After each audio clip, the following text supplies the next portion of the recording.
Gianluigi Antonelli, A Dark Mafia Romance. Brutal Attachments, Book 2. By ZZ Brulon. Copyright 2023 LFD Romance Books, all rights reserved.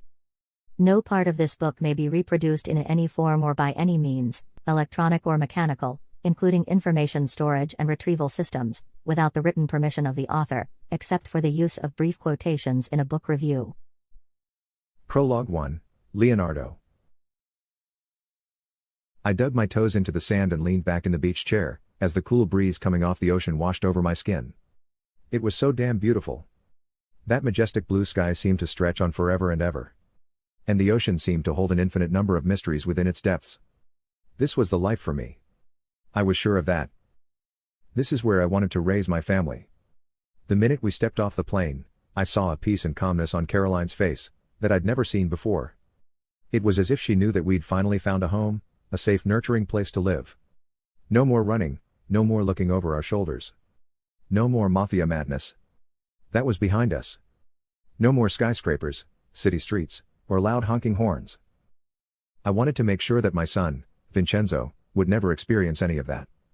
His childhood was going to be completely different than mine. I wasn't going to try to groom him to be what I wanted him to be. I would allow him to explore whatever different interests he had. If he wanted to play sports, I would make sure to be at all the games. If he wanted to get involved with the arts, I would make sure that he had the best instructors and was enrolled in all the right programs. I would have to be careful not to be too overbearing. I wouldn't want him to think that his achievements were based on his father's money. I would have to allow him to fail, grow, and learn. And ultimately, to be his own person. "Hey big bro, what are you doing over there all alone?" Gianluigi called out. I smiled as I watched his big body lumbering through the white sand. As always, he had his shirt off, exposing his huge, ripped, tattooed chest. His muscular thighs, which were also covered in ink, poked out from his tropical-themed swim trunks. He was quite the specimen and the spectacle. Wherever he went, lusty female eyes followed. We'd only been down here a couple of weeks, but I knew that his notch count was already in the double digits. He sat down in the sand next to me, pulled out a cigarette, and lit it. "You just can't help strutting around, can you?" I said. "You never get tired of the attention." "Don't be jealous, old man," he replied. "You've got something much better than what I have." "I guess in your world 28 is old," I said. "But what do I have that you want?"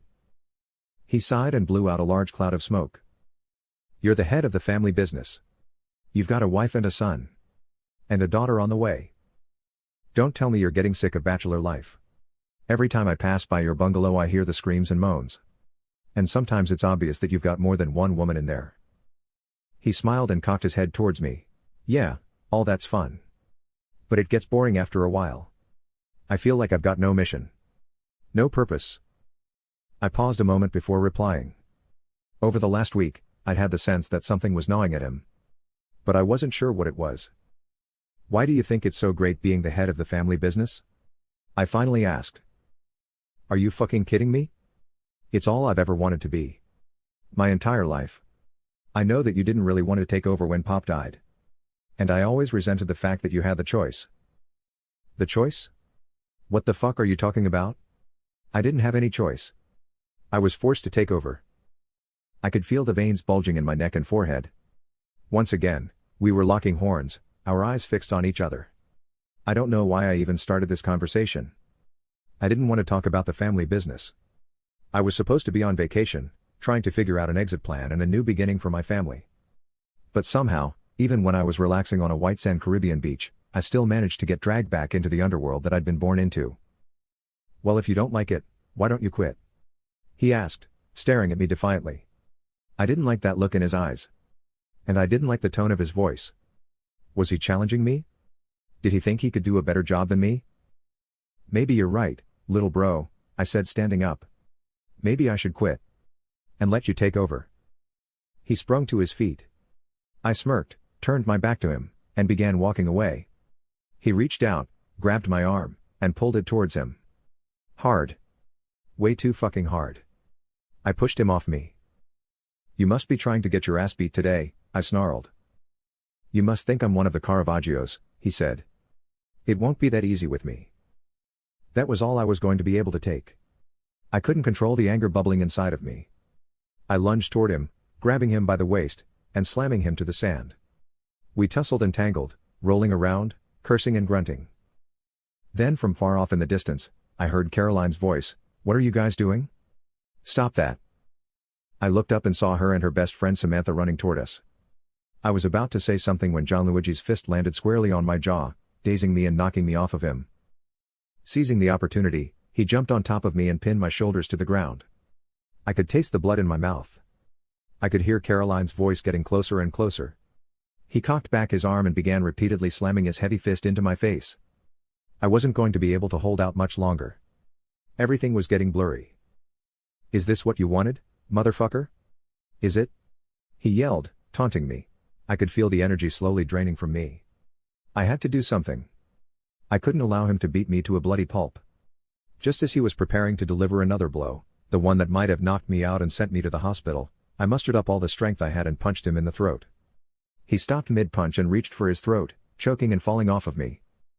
This was my chance. I sprang to my feet, got on top of him and wrapped both of my hands tightly around his neck. I squeezed as hard as I could. His hands clawed at mine, trying to break free. But I wouldn't let him go. His face turned red. His eyes got bigger and bigger as if they were about to pop out of his skull. I was possessed by a demon-like energy. I was prepared to kill him. His legs kicked and flailed. He struggled to take in any oxygen. It wasn't going to take much more before I did permanent damage. But I wasn't going to be able to stop. The anger inside of me was too strong. Ever since our parents died, I had done everything to help him. No matter what kind of trouble his violent, sadistic impulses had gotten him into, I'd always been able to get him out. I had always tried to put him in positions of responsibility, so he could show me and anyone else just what he was capable of. And how does he repay me? By disrespecting me. I kept my fingers around his neck. The kicking and flailing of his legs had slowly died down. His fingers were barely clawing at my hands anymore. He was losing his will to fight. Losing his will to live. I wasn't going to let go. I wasn't going to give him another chance. But suddenly, I felt nails digging into my neck. And hands slapping at the back of my head. And a loud voice screeching in my ear. It was Caroline. My eyes moved from her enraged face to the 5-month baby bump that protruded over the sarong. "Let him go!" she screamed. "You're going to kill him." Panting, exhausted, and covered in sweat, I finally took my hands off his neck. He rolled over on his side and began coughing and gasping for air. "What the hell is wrong with you?" Caroline yelled, tears streaming down her face. "That's your fucking younger brother. You're supposed to look out for him. Not kill him."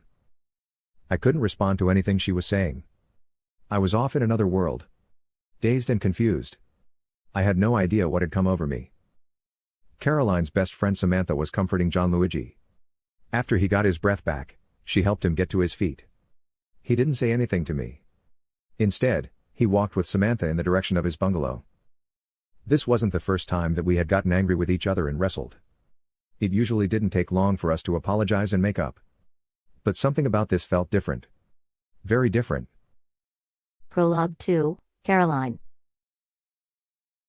I couldn't believe what I'd seen. Leonardo and his younger brother had always gotten along so well. There seemed to be so much genuine love and affection between them.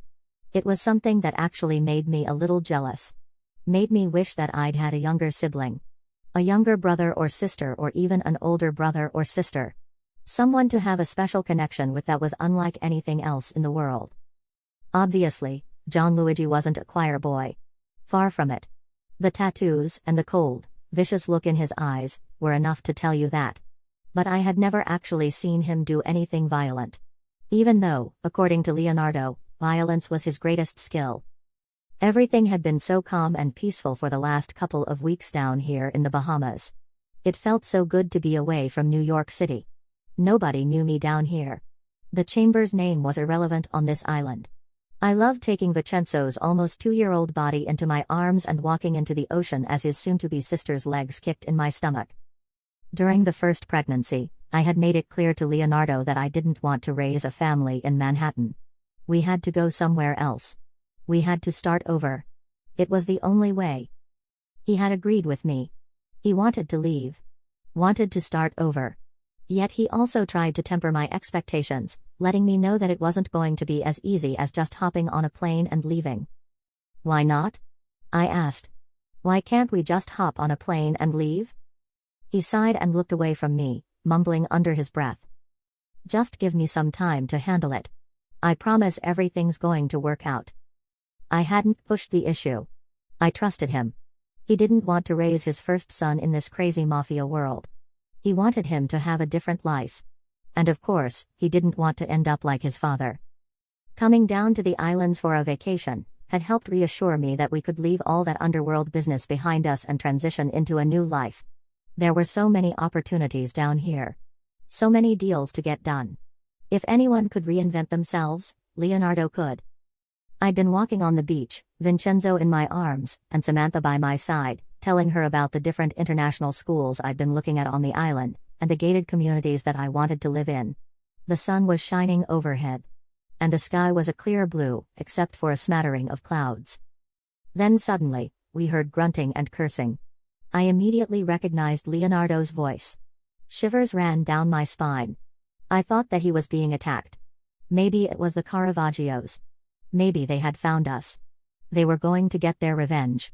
All the worst thoughts went through my mind. I sprinted towards them, as fast as a 5-month pregnant woman with a baby boy in her arms could possibly run. I had no idea what I was going to do to help him. But my animal instincts kicked in. That was my husband. The father of my children. The love of my life. I had to do something. But as I got closer and closer, I could see that it was Gianluigi, his younger brother, who was on top of him, pounding his fist into his face, a demonic look in his eyes. He was going to kill him. He was going to make me a widow. He was going to make my children fatherless. There was no way that I could let that happen. I screamed and pleaded for them to stop fighting. But before I could get my hands on either of them, the tables had been turned. And now it was Leonardo on top of his brother, with his hands wrapped around his throat, squeezing him, homicidal rage etched on his face. He wasn't going to stop. I could see that. He had lost all control of his emotions. But I knew that he would regret what he was going to do. He would never forgive himself. And that's why I scratched and clawed at him, slapping him, imploring him to take his hands off his brother's throat. Prologue 3, Gianluigi. I moved my head from side to side in front of the mirror, looking at the marks that my brother had made on my neck. The look he had in his eyes when he was on top of me was crazy. He was going to kill me. His younger brother. It made me sick just thinking about it. Sure, we had wrestled before. And every other week it seemed like we were getting upset with each other about something. But we were always able to squash those flare-ups pretty quickly. We lived stressful lives.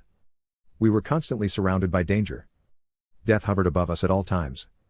So naturally, we were always on edge. But something about this last fight felt different. I didn't think we were going to be able to apologize and move on, leave it behind us, and focus on the importance of maintaining the family business. This felt like a breaking point. Maybe I shouldn't have told him that I resented the fact that he had the choice of whether or not he wanted to lead the family. Maybe that wasn't fair. He really didn't have a choice. At least from his perspective, he didn't. Up until our parents' death, the only thing that I could think about was when I would get a chance to take a leadership role in the business. Unlike Leonardo, I'd always looked up to our father. I'd always wanted to do things just like him. I wanted to be the big boss. The guy that everyone was afraid of. The guy whose name rang out throughout the city. But Leonardo was different. He wanted to go away to college and start his own career. He didn't want anything to do with the Antonelli name. Yet when our parents died, everything seemed to change with him. Suddenly, he took the family business seriously. He wanted to do everything in his power to continue expanding the Antonelli empire. At first, I hadn't been sure how to deal with his attitude change. But eventually, I accepted it, telling myself that one day in the not-too-distant future he would eventually hand over the reins to me. Yet as time went on, that seemed less and less likely. He had really grown into the role of a mafia don. And he had also managed to relegate me to the role of enforcer. I was the muscle. The meathead. Beating people up and occasionally putting them in an early grave was all that I was good for. At least that's what he seemed to be telling me. I wasn't smart enough or strategic enough to be a don. Nor did I have the emotional control necessary to lead men through stressful situations. But in my mind, that was all bullshit.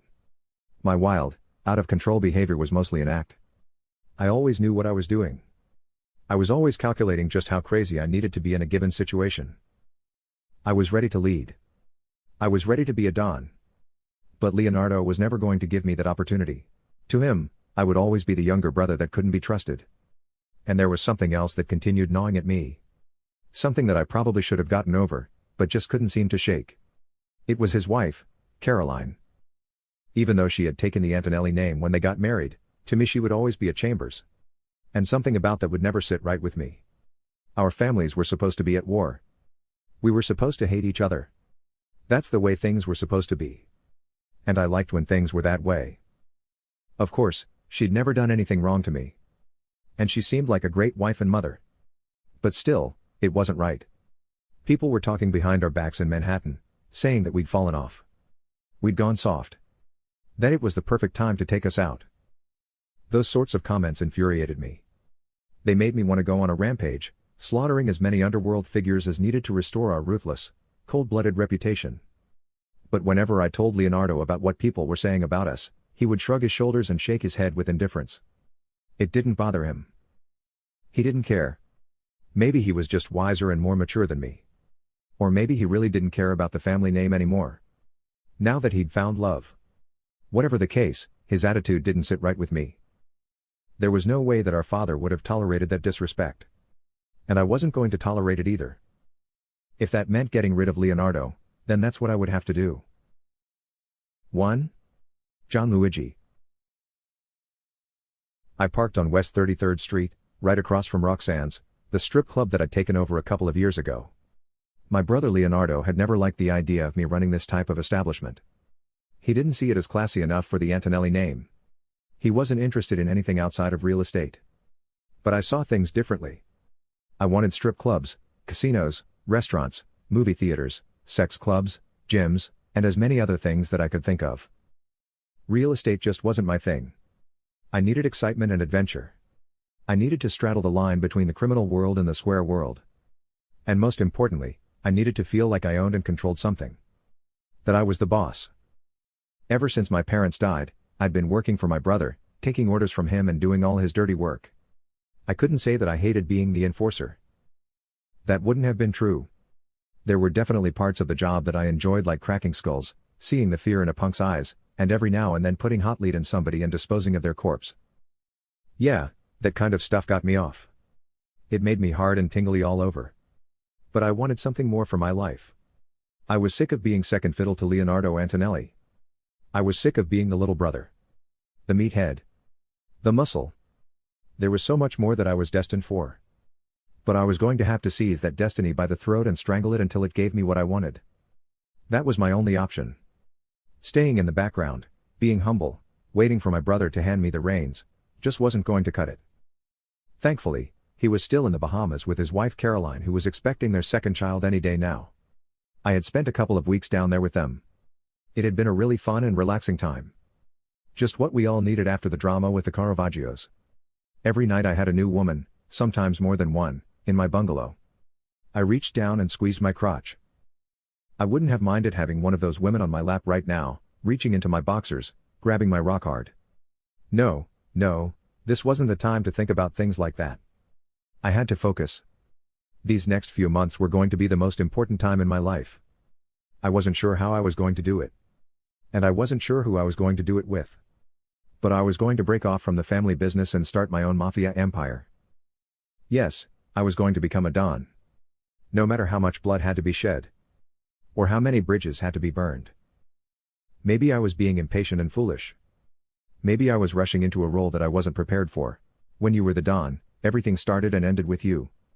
You had to take the credit and the blame. There was no ducking responsibility or accountability. Having that much weight on my shoulders both scared and excited me. Up to this point, I'd only had to do side jobs. If I made a bit of a mess or didn't quite get things right, it wasn't too hard to clean up those mistakes. But the stakes would be much higher, once I was in charge. So much stress and tension bubbled inside of me. I felt like my head was going to explode. I was starting to understand why my brother wanted to get away from it all and restart his life in the Bahamas. It kind of made sense. He had done so much in the last 7 or 8 years since our parents had passed away. He had put in so much work for the family. He hadn't just kept the business afloat, He'd managed to expand it and make us more powerful than we'd ever been. And now he wanted to give it up. He was going to surrender everything our family had built over the last 100 years. He had chosen his love for the Chambers girl over his duty to his family name. Sure, Caroline was a nice girl. She treated him well, always obeyed his orders, and seemed to be a very caring and nurturing mother. Basically, she was the kind of woman that any man would have loved to have. And she was also so much different than the collection of whores and addicts that seemed to drift in and out of my life. But that's another subject altogether. As far as Caroline was concerned, she probably understood him more than any other woman could have. She was born into this world just like we were. She understood what it was to live with death always hovering around you. But she was a Chambers. And we were Antonellis. The whole thing just didn't sit right with me. They were our sworn enemies. But now we were forced to break bread with them. Now our bloodlines were intertwined. I shook my head from side to side. They'd been married for a couple of years. But I still hadn't gotten used to it. No way our father would have approved. He would have kicked Leonardo out of the family before he would have accepted that sort of alliance. I pulled out a cigarette and lit it. I closed my eyes, took a deep drag, and then blew out a large cloud of smoke. The nicotine seemed to calm my nerves. And suddenly I remembered why I needed to stop by the club tonight. It wasn't because I wanted to watch drunk mafia guys shove dollar bills into the G-strings of the hot, young dancers. And it wasn't because I wanted to take a girl up to my office, bend her over my desk, and listen to her scream for me to pound her harder and deeper. Even though that was usually always a lot of fun. No, today's visit was strictly about business. According to my accountant, my manager had been skimming money off the top. It started about 6 months ago. A few hundred here and there. Then a few thousand. And now tens of thousands of dollars were going missing each month. I blamed myself. I really should have been on top of this. Should have had one of my goons, Frankie, Johnny, or Tommy, keeping a foot on the neck of that fat, greaseball. But it was no big deal. I was going to make an example of him tonight in front of everybody. I was about to light another cigarette when I heard a commotion across the street. My huge, tatted-up Serbian bouncer was pushing two drunk guys out of the club. I smiled as he knocked both of them to the ground. They crawled away from him, then struggled to get back on their feet. They were both dressed in sloppy, wrinkled suits. Mid-30s probably. I didn't recognize them. And why would I? It's not like I spent much time in the place anyway. The idea of spending a whole evening gawking at women and giving them money always seemed so strange to me. Strange and pathetic. Yeah, I couldn't help feeling a certain contempt and disdain for my high-earning patrons, all of whom were connected to one mafia family or another. But as long as they kept paying, I would ensure they always had a wide selection of women to choose from. I turned my attention back across the street. Luca, my two-time felon bouncer, had gone back inside the club. It hadn't taken him long to clean up that mess. I doubted those two would be coming back anytime soon. The next time they tried to step foot in the place, Luca would be quick to grab them by the back of the neck and toss them out into the street. There weren't a ton of rules in the club. But we did have one ironclad rule that we always stuck to. If you ever got kicked out, you would never be let back in. No exceptions. Just as I was about to get out of the car, I noticed the same two guys coming back up the block. Did they want to get their asses kicked again? Were they fucking crazy? When I thought the situation couldn't be any stranger, I saw them both reach into their pants. I could have sworn that they both had guns in their hands. I reached into the glove compartment and pulled out my Glock. I jammed the clip in it and hopped out of the car. I needed to get across the street as fast as possible. Cars sped back and forth in front of me. Before I could cross, I saw the two men re-enter the club. My blood boiled. My heart raced. Finally, the traffic stopped. I raced towards the front door. Bang.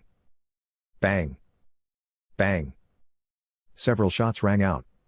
The firing was coming from inside the club. I should have called for backup. I needed more firepower, but there wasn't any time for that. I had to get in there and fill those two bastards while hot lead. It was chaos inside the club. People were running in every direction, knocking tables over, trampling on bodies that lay on the floor.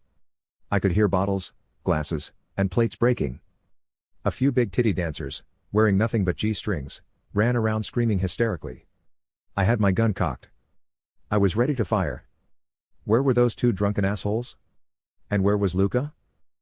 "Nice to see you, Antonelli," someone said behind me. I spun around, ready to let off a few shots. But before I had a chance to, I felt a glass bottle breaking against my forehead. I stumbled back. The gun dropped from my hand. I reached up and touched my forehead. My hand was covered in blood. I felt around for my gun but I couldn't find it. I didn't have any more time to keep looking for it. The tall, lanky attacker was coming towards me, a knife in his hand and bloodlust in his eyes. "You thought you could kill all of my family and get away with it?" he snarled. "Who the fuck are you?" I asked, trying to buy as much time as possible. "Don't worry about who I am," he said, smiling. "I'm going to carve my name in your forehead. Then I'm going to cut your head off and hang it in my living room." "Very creative," I replied, still on the floor bleeding and looking up at him. Was he going to lunge at me with the knife? Did he have any other weapons? Was he with the other two guys? I had so many questions. But so little time. Seconds later he rushed towards me, cocking his leg back and aiming his foot straight at my head. The blow would have knocked me out. But I managed to swivel my head out the way. He lost his balance. I grabbed his foot and twisted it. He screamed. I continued twisting until his foot was facing the opposite direction. I smiled as I heard the bones crack. Good luck putting that back together. When my arms got tired, I finally let him go and got back to my feet. He was whimpering, crying, and begging for me to get him a doctor. Instead, I kicked him in the ribs, most likely breaking a few of them. I could feel the blood coming from the deep gash on my forehead. I took off my t-shirt and wrapped it around my forehead. Hopefully, that would stop the bleeding. I was surrounded by flipped over tables and broken glass. Most of the customers and the dancers had fled. I was going to take a look outside when I heard a blood-curdling scream. It was a woman. "Let go of me. No. Help." 2. Lucy. How much longer was I going to have to keep coming here? It seemed like I'd been working this job for the last 20 years, climbing on stage, swinging around a pole, letting drunk men stuff dollar bills in my G-string, peeling off one layer after another, and pretending as if I was really enjoying all the hooting, hollering, and clapping. It felt like 20 years, but it had really only been 2. A month after graduating high school, I bought a one-way bus ticket out of my podunk Midwest town and headed to New York City. The Big Apple. The bright lights. The city that never slept. I knew all the clichés. But I didn't have any friends or family living there. So clearly, I was destined for success. Yeah, it wasn't really a well-thought-out plan. Maybe I should have been like the other girls in town and gone to college. Or found a job working at a fast food restaurant. Or Walmart. Or gotten married to some alcoholic or drug addict. Yeah, those were small-town clichés as well. But that's what I'd seen around me both in the trailer park and in the surrounding so-called nicer neighborhoods. Most people's parents would have tried to stop them from doing something so foolish. But I didn't have anything to worry about on that front. When my mother and stepfather weren't drunk, high, or fighting each other, they were most likely in the back of a police car on their way to jail. And if they weren't engaged in any of those activities, then they were probably passed out in the trailer recovering from their latest bender. But no matter what they were doing, they were never concerned about me. Well, that's mostly correct. They did always make sure that I was still going to my job at the supermarket 5 days a week. That way I could afford to help them pay the bills. And as long as I worked at the supermarket, they felt safe going in there a couple times a week and stealing. As you might expect, drunken addicts stuffing packages of meat and chicken into their pants aren't exactly hard to spot. Actually, nearly all of their thefts had been caught on tape. Thinking that I was in on their dim-witted crimes, my manager threatened to fire me and press charges against all 3 of us. Filled with shame and embarrassment, 2 emotions that have strangled me for most of my life, I explained to her that I had nothing to do with them stealing. And I would be more than happy to see them go to jail, except that once they got out they would take their anger out on me. I cried and sobbed. I begged for forgiveness, even though I hadn't done anything wrong. And then I showed her the bruises I had on my arms and legs from when my mother and stepfather would slap, kick, push, and punch me during their drunken tantrums. Thankfully, she had pity on me. From that day forward, she would always allow me to take home the meat that was on or just past its sell-by date. That should have made me feel better, but I don't think it did. It was just another reminder of how poor and pathetic I was. And as long as I stayed in that town, things were not going to change. I was sure of that. There were no good influences anywhere. And I had no good memories or relationships to hold on to. So leaving to never come back was actually the easy part. Making it on my own in a cutthroat city where I didn't know anybody was way harder. I knew that New York City would be more expensive than back home. But I still couldn't believe just how high the cost of living was. At times it seemed like just breathing could empty out your pockets. But I'd never been one to sit around complaining or feeling sorry for myself. At least not for too long. I knew how to hustle. So that's what I started doing. And besides, it's not like I had anything to go back to. There was no plan B. So I worked in restaurants and bars. Late nights and early mornings. Whenever possible, I picked up extra shifts. The tips were good. But the money never lasted long. And it wasn't like I was living some sort of extravagant life. I shared a dingy, Lower East Side apartment with 3 other girls. Whenever possible, I brought home food from the restaurants I worked in. I didn't spend any money on going out or partying because I didn't have the time or the energy to do either of those things. But it always felt like I was struggling to tread water and would drown at any moment. It wasn't just the pressure to keep earning money that was wearing me down. It was also the monotony of my life. Every day seemed like it was the same. I had come to New York for excitement and adventure. For discovery and exploration. But all those things seemed absent from my life. I'd also come here thinking I would meet sexy, smart, dangerous men. I imagined being swept off my feet, falling deeply in love, experiencing things that I'd only read about or seen in the movies. But unfortunately, my dating life was just as boring as all the other parts of my existence. Of course, I used the apps and got plenty of matches. I'd had plenty of the same repetitive conversations. And I'd gone on plenty of boring dates until I finally deleted all the apps from my phone. I was just going to let destiny work its magic. I would meet men out of the world. Either on the street or at the bars or restaurants where I worked. My roommates didn't think that was a good idea. There are so many more guys to choose from on the dating apps, they said. Just give it some more time. You'll eventually find a guy you really like, they tried to reassure me, but as was always the case for me, once I got an idea in my head, whether it was a good one or a bad one, I was going to see it through to the end. But maybe I should have listened to them. If I had, maybe Igor would never have come into my life. Maybe I wouldn't be sitting in this club, getting ready to perform in 15 minutes in front of a group of sweaty, horny, drunken men. If I had never met him, maybe I wouldn't wake up in the middle of the night sweating, heart racing, terrified that he had somehow gotten out of prison and was coming to track me down. Thinking about the hell he'd put me through made me tremble and brought tears to my eyes. I looked in the mirror and quickly wiped the tears away. I did my best to get control of my emotions. I didn't want to have to do my makeup again before going on stage. I had to cover my mouth to keep from bursting out laughing and sobbing at the same time. I couldn't help laughing as I looked at my ridiculous cop outfit. "Officer Lucy, please report to the stage," the DJ would say any minute now. And then he would continue, "Gentlemen, please give a proper welcome to one of New York's finest. She's not here to protect and serve. But she will pat you down and frisk you up, if you'd like her to." First I would take my hat off, revealing the long brown hair that fell down to my ass. And then I would unbutton my shirt, revealing my black lace bra and perky tits. As piece after piece came off and my gyrations became more passionate and lustful, the screams, the hoots, and the hollers would grow louder and louder. And more money would be thrown up on stage. It was kind of strange that in a place run by the mafia, the men seemed to get off so much on seeing a cop undress. Or maybe that was to be expected. Maybe it gave them great satisfaction to see a woman in that uniform performing for them. That must have been it. They spent so much of their lives worrying about the cops kicking in their doors, cuffing them up, and throwing them in a cell. This must have been some kind of stress relief for them. A fantasy that they got to play out in this club where only made men were allowed. Roxanne's was a private club. Mafia men only. It was the kind of place where a young girl like me could make $10,000 on a good night. That was more than I could make in a few months of bartending or waitressing. I should have been happy. I had more money than I'd ever dreamed of. But I couldn't leave. Once you started working in a club like this, there was nowhere to go. You were trapped. Or at least that's how I felt. A few other girls worked here.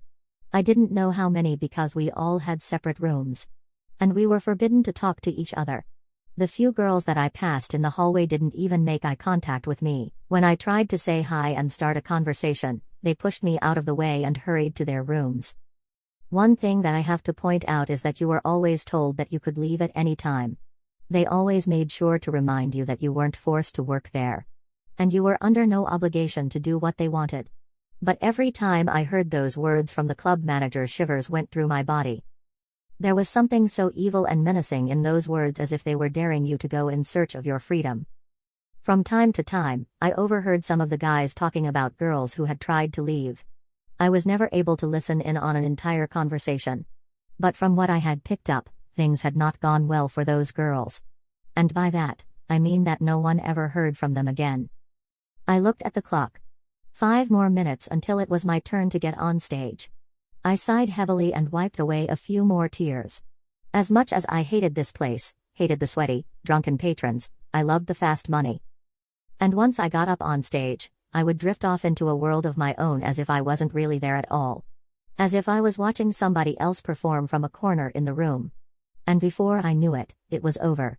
The music had stopped. The men had gone back to their seats. And I was down on my hands and knees collecting piles of singles, 5, 10s, 20s, and even $100 bills. But there's one bit of information that I've conveniently left out of my story.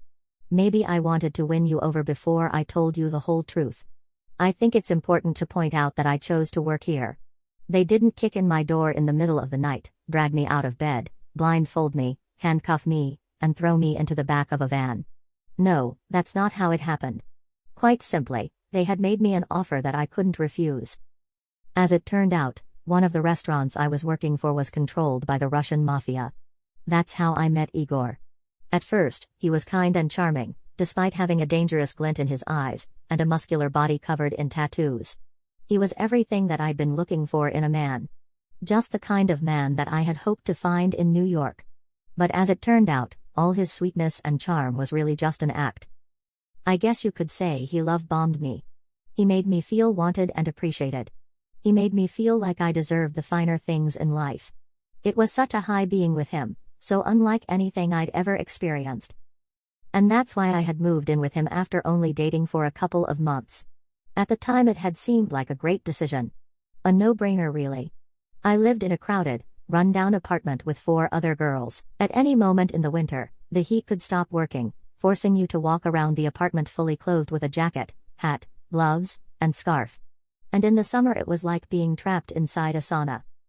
But Igor lived in the Hudson Yards section of the city, where the rent was 10 times what I paid, and nobody ever worried about the heat going out in the winter or dying of heat stroke in the summer. His building had a pool, a sauna, a gym, and several restaurants as well. He lived in a completely different world. A world that I never even knew existed. When he told me that he wanted me to live with him, I felt so lucky. But as things turned out, it was one of the worst mistakes I'd ever made. The minute I moved in with him, everything changed. The sweet, caring, thoughtful side of him completely disappeared. He was a different person. A scary, terrifying, abusive person. I was no longer his girlfriend. We were no longer a couple that would spend time in bed talking about getting married, having children, and taking exotic vacations. No, all those conversations about our fairy tale future ended. The minute I came under his roof, he treated me as if I was his property. He made me quit all my jobs. He told me that I no longer needed to work. He would pay for everything. And if I wanted a bank account, he was more than willing to give me one. I pushed back against that at first. Something about it didn't sound quite right. So far my life experiences had taught me that a woman needed to have her own things. That relying on a man could be incredibly dangerous. That was my gut instinct. I should have trusted it. But I didn't. Somehow I managed to convince myself that letting him control every aspect of my life would all work out for the best.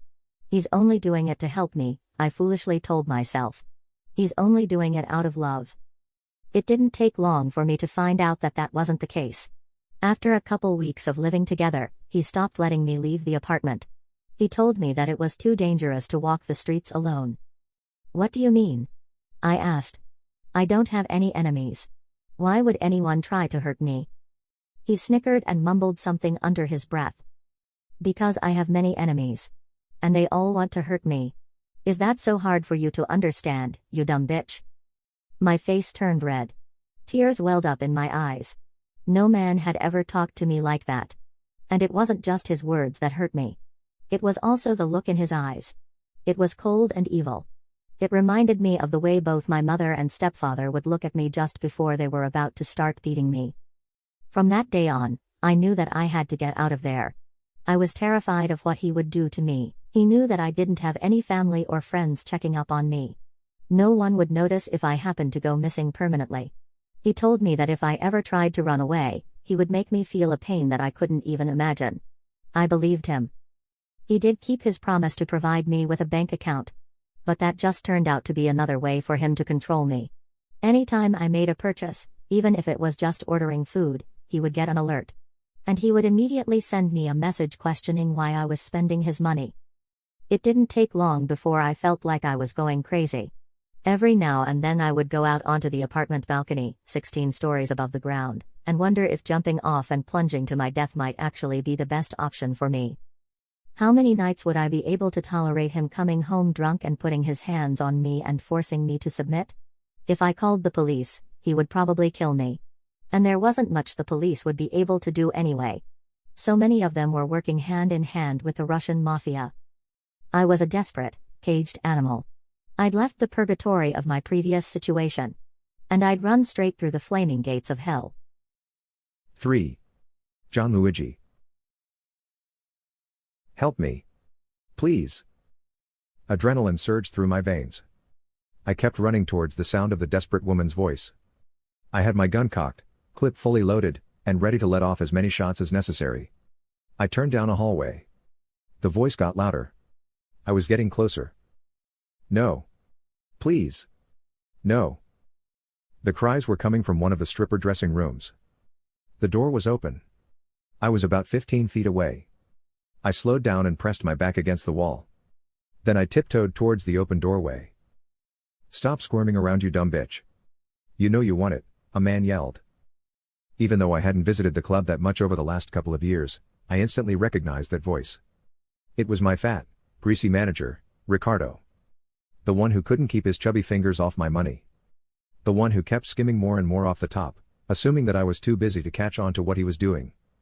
Well, he'd been right on that front. I definitely hadn't been paying enough attention. But that was about to change.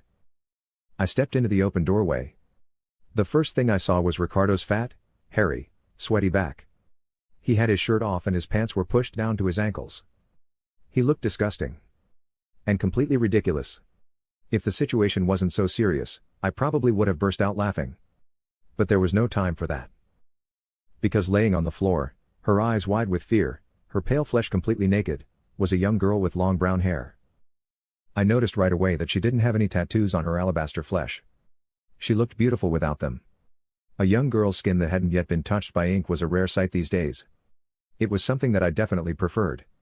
Even though that might sound ridiculous coming from a guy who was tatted from head to toe. I'm not sure how long I stood there transfixed by her beauty. But eventually, I snapped back to the present moment when her eyes fixed on mine. I saw pain, fear, vulnerability, and fragile beauty. There was something hurt and broken in them. It felt like destiny had brought me here. I wanted this woman in my life. I didn't even know anything about her, except that she was a stripper at one of my clubs. You sick fucking bastard. I yelled. Ricardo swung around, showing me his huge belly and his limp, pathetic excuse for a cock. I delivered a powerful kick straight to his chest and sent him flying across the room. He bounced against a wall and then fell forward on his face. He rolled on his back and then brought his hand up to the spot that had received the blow. I stepped over the naked, shivering woman, trying not to let my eyes wander up and down her beautiful body. There was no need to spend time ogling her. Her body would be mine. It was just a matter of time. But at that moment there were more important things to attend to. I wanted her to see just how brutal I could be when I unleashed my wrath on someone. I wanted her to see that I was someone who could be counted on for protection. Ricardo's chest heaved up and down. It was such a pathetic sight. He looked like a beached whale that was on the verge of exploding. I stood over him shaking my head. His eyes grew wide with terror. He knew that he had fucked up big time. And he knew there was going to be hell to pay. Nice to see you again, I said snickering.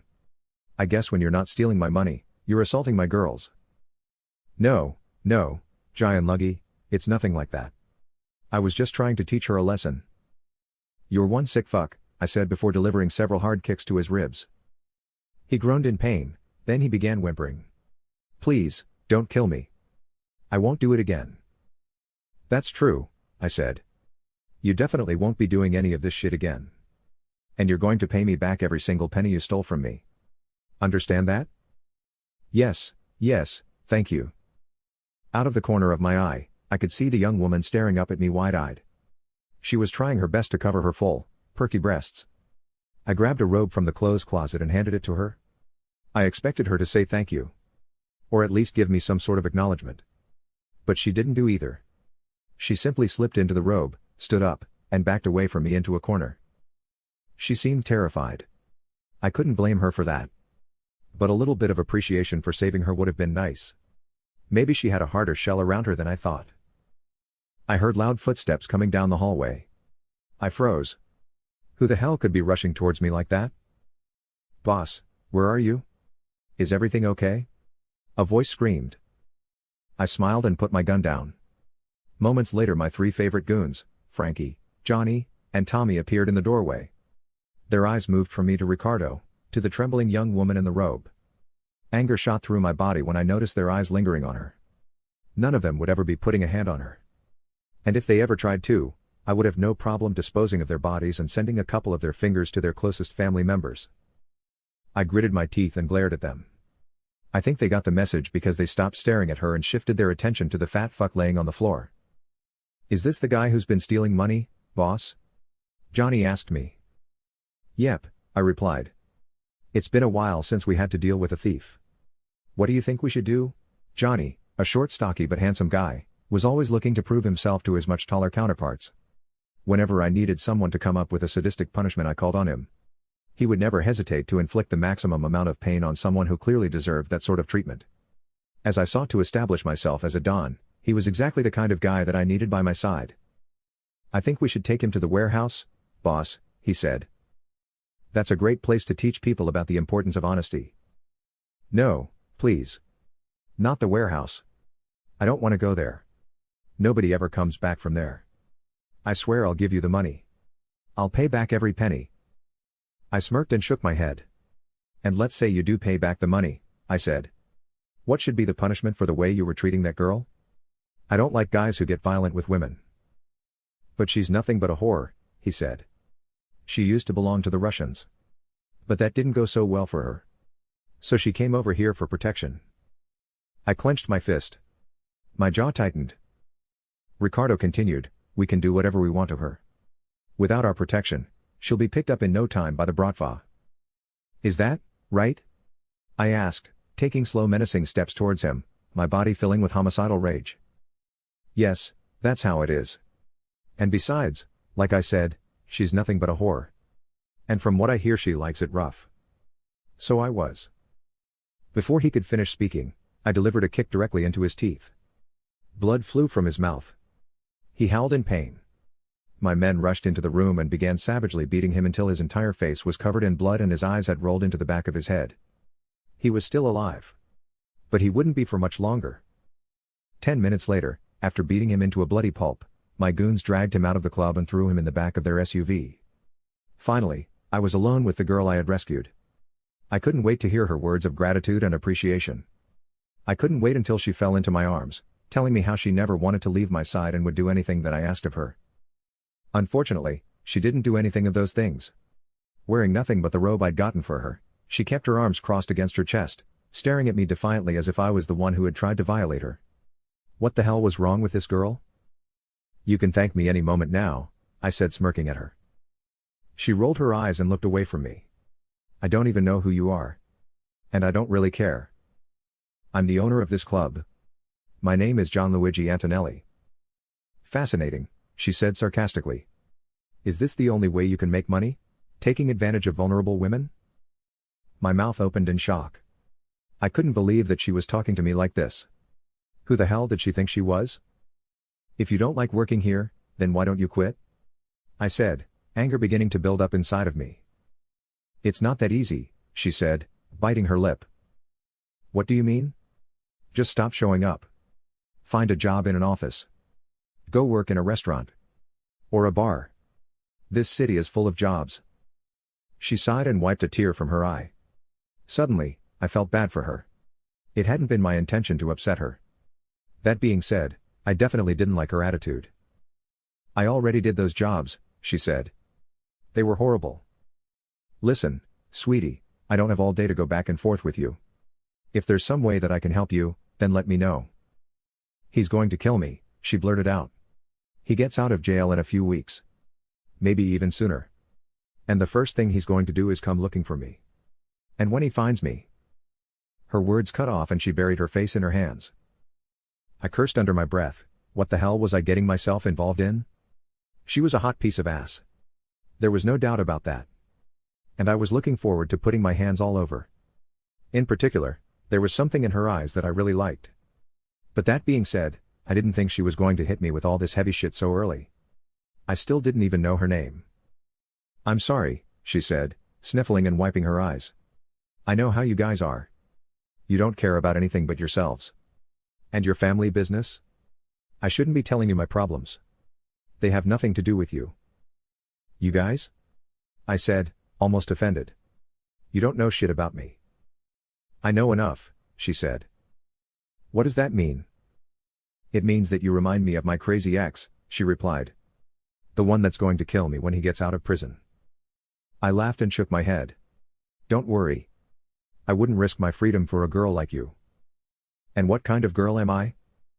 "Honestly, I'm not quite sure yet. But I'll figure it out soon enough." A tense silence hung in the air as we stared at each other. There was something mysterious about her lime green eyes. She was trying to meet my gaze, but her eyes couldn't help wandering up and down my body. Her pupils dilated. I would have loved to open her robe and put my hand in between her thighs. I would have bet any amount of money that her sweet, young pussy was wet and tingling with desire. "I feel like we've spent so much time together," I said. "But I still don't know your..." "Lucy," she said. "Lucy O'Neill." 4. Lucy. I'd known this guy for less than 10 minutes. And I already couldn't stand him. First off, he was huge. I couldn't see exactly what his body looked like because of the suit that he was wearing. But I had a really strong feeling that he was ripped with muscles all over. The ink on his neck and hands gave me the distinct impression that he was probably covered in tattoos. He had a cold, murderous look in his eyes. And then there was the cocky, arrogant smirk. He was everything that I wanted to get away from. The type of man who would bring nothing but drama and misery to my life. But for some reason, my eyes kept roving up and down his body. For some reason, I could feel a tingling between my legs. This couldn't be happening. I wasn't going to fall for a guy like this. Not again. "I don't know if you have anywhere to go," he said. "But I certainly do." Before the chaos started, I was hoping to go up on stage and make some money. He licked his lips. Lust filled his eyes. He looked me up and down. I kept my arms crossed against my chest.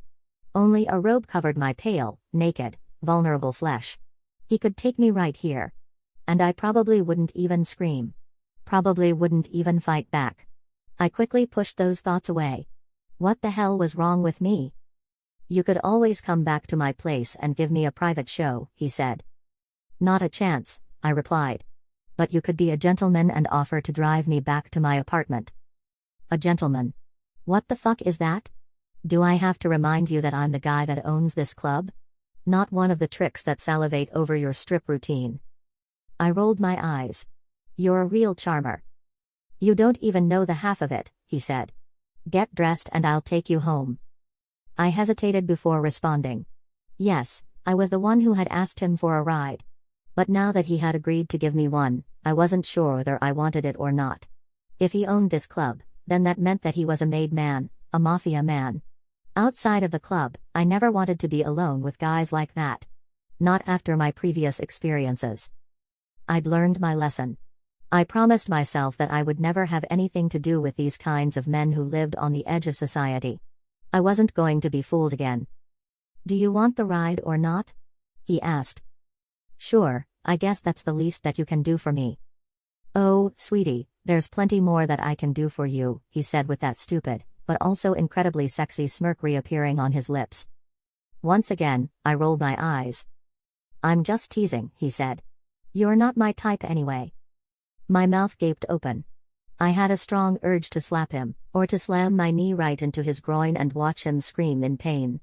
Anything to let him know that I wasn't some pushover that he could talk to any way he wanted. Maybe that's what he was used to. Women falling all over themselves for him, getting on their knees, willing to do whatever he asked for. Maybe those were the type of girls that he liked.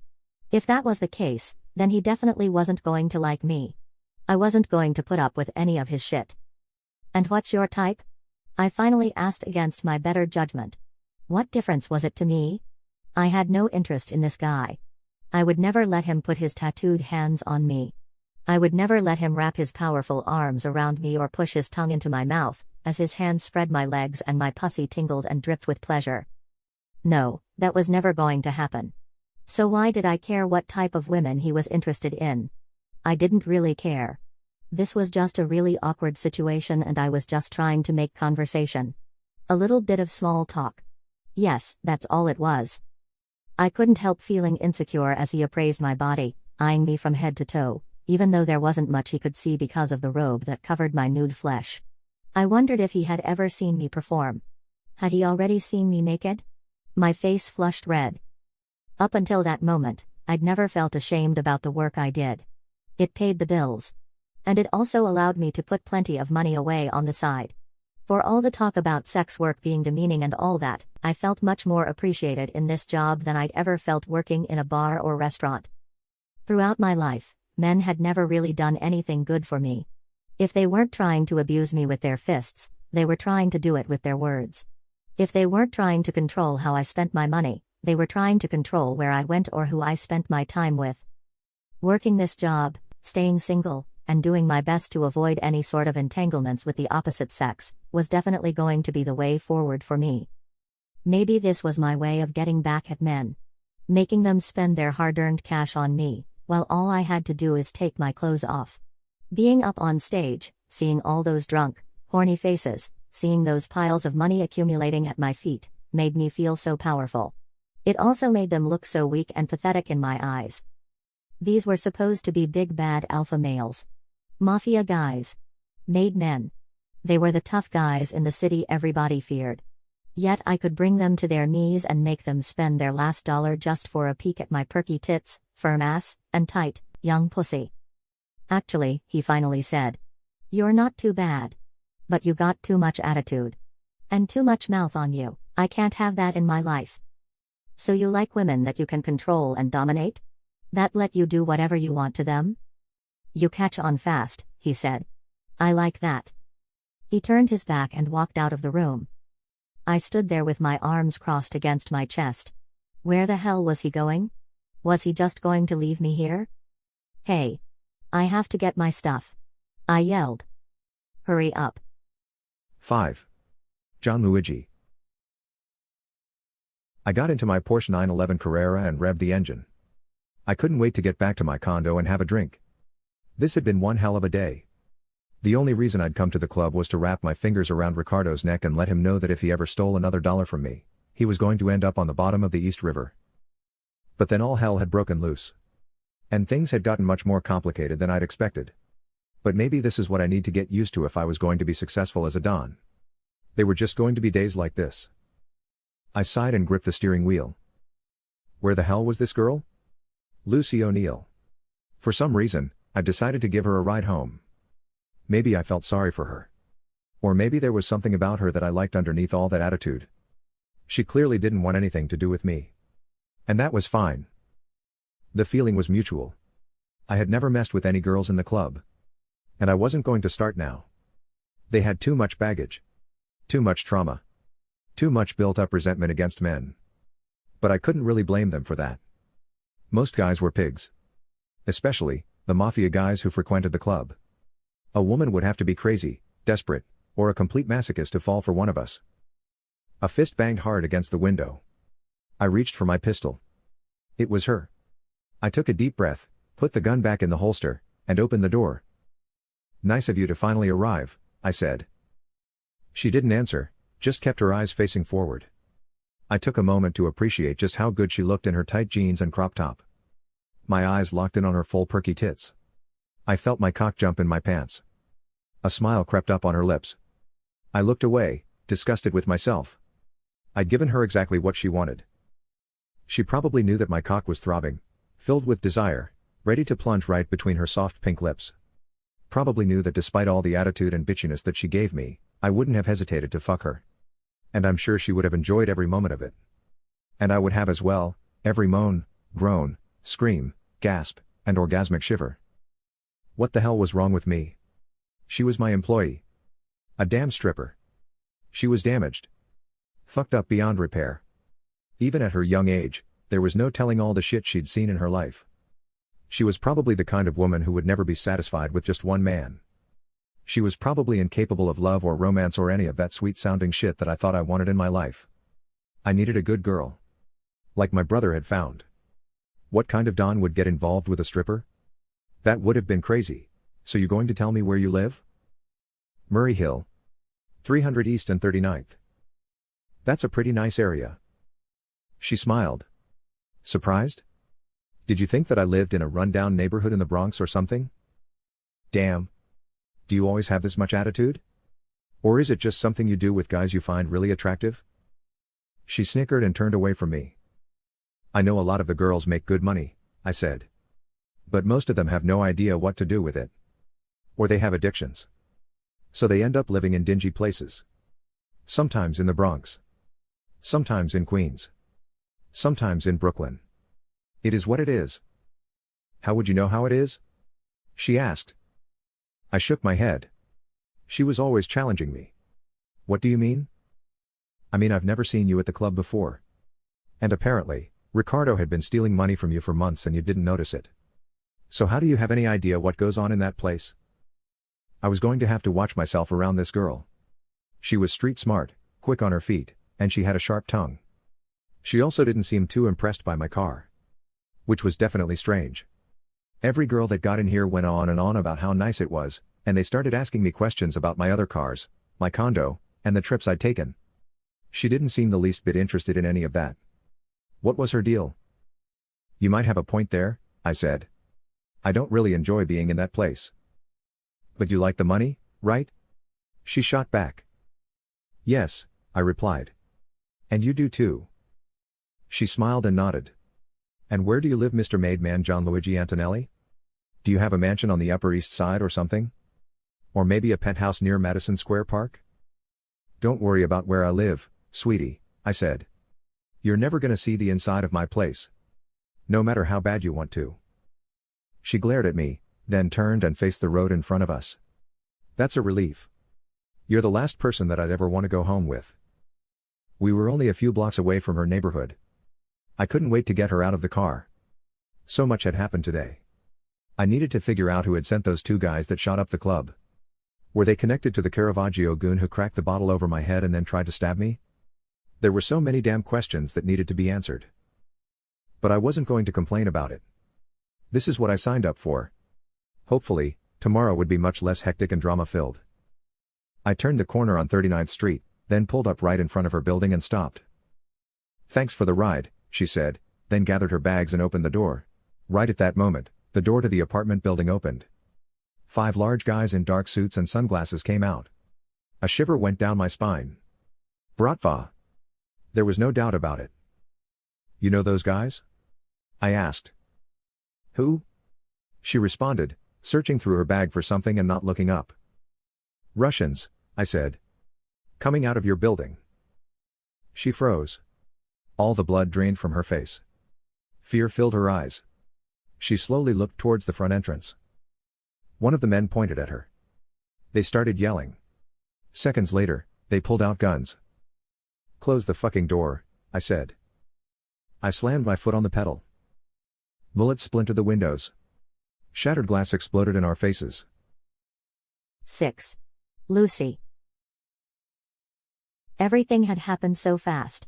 One moment I was gathering my bags and getting out of his car, excited and relieved to be back at my apartment, and looking forward to a relaxing evening, after a crazy day. But in the next moment, just as I was about to close the car door, glass shattered all around me. The sound of gunshots rang in my ears.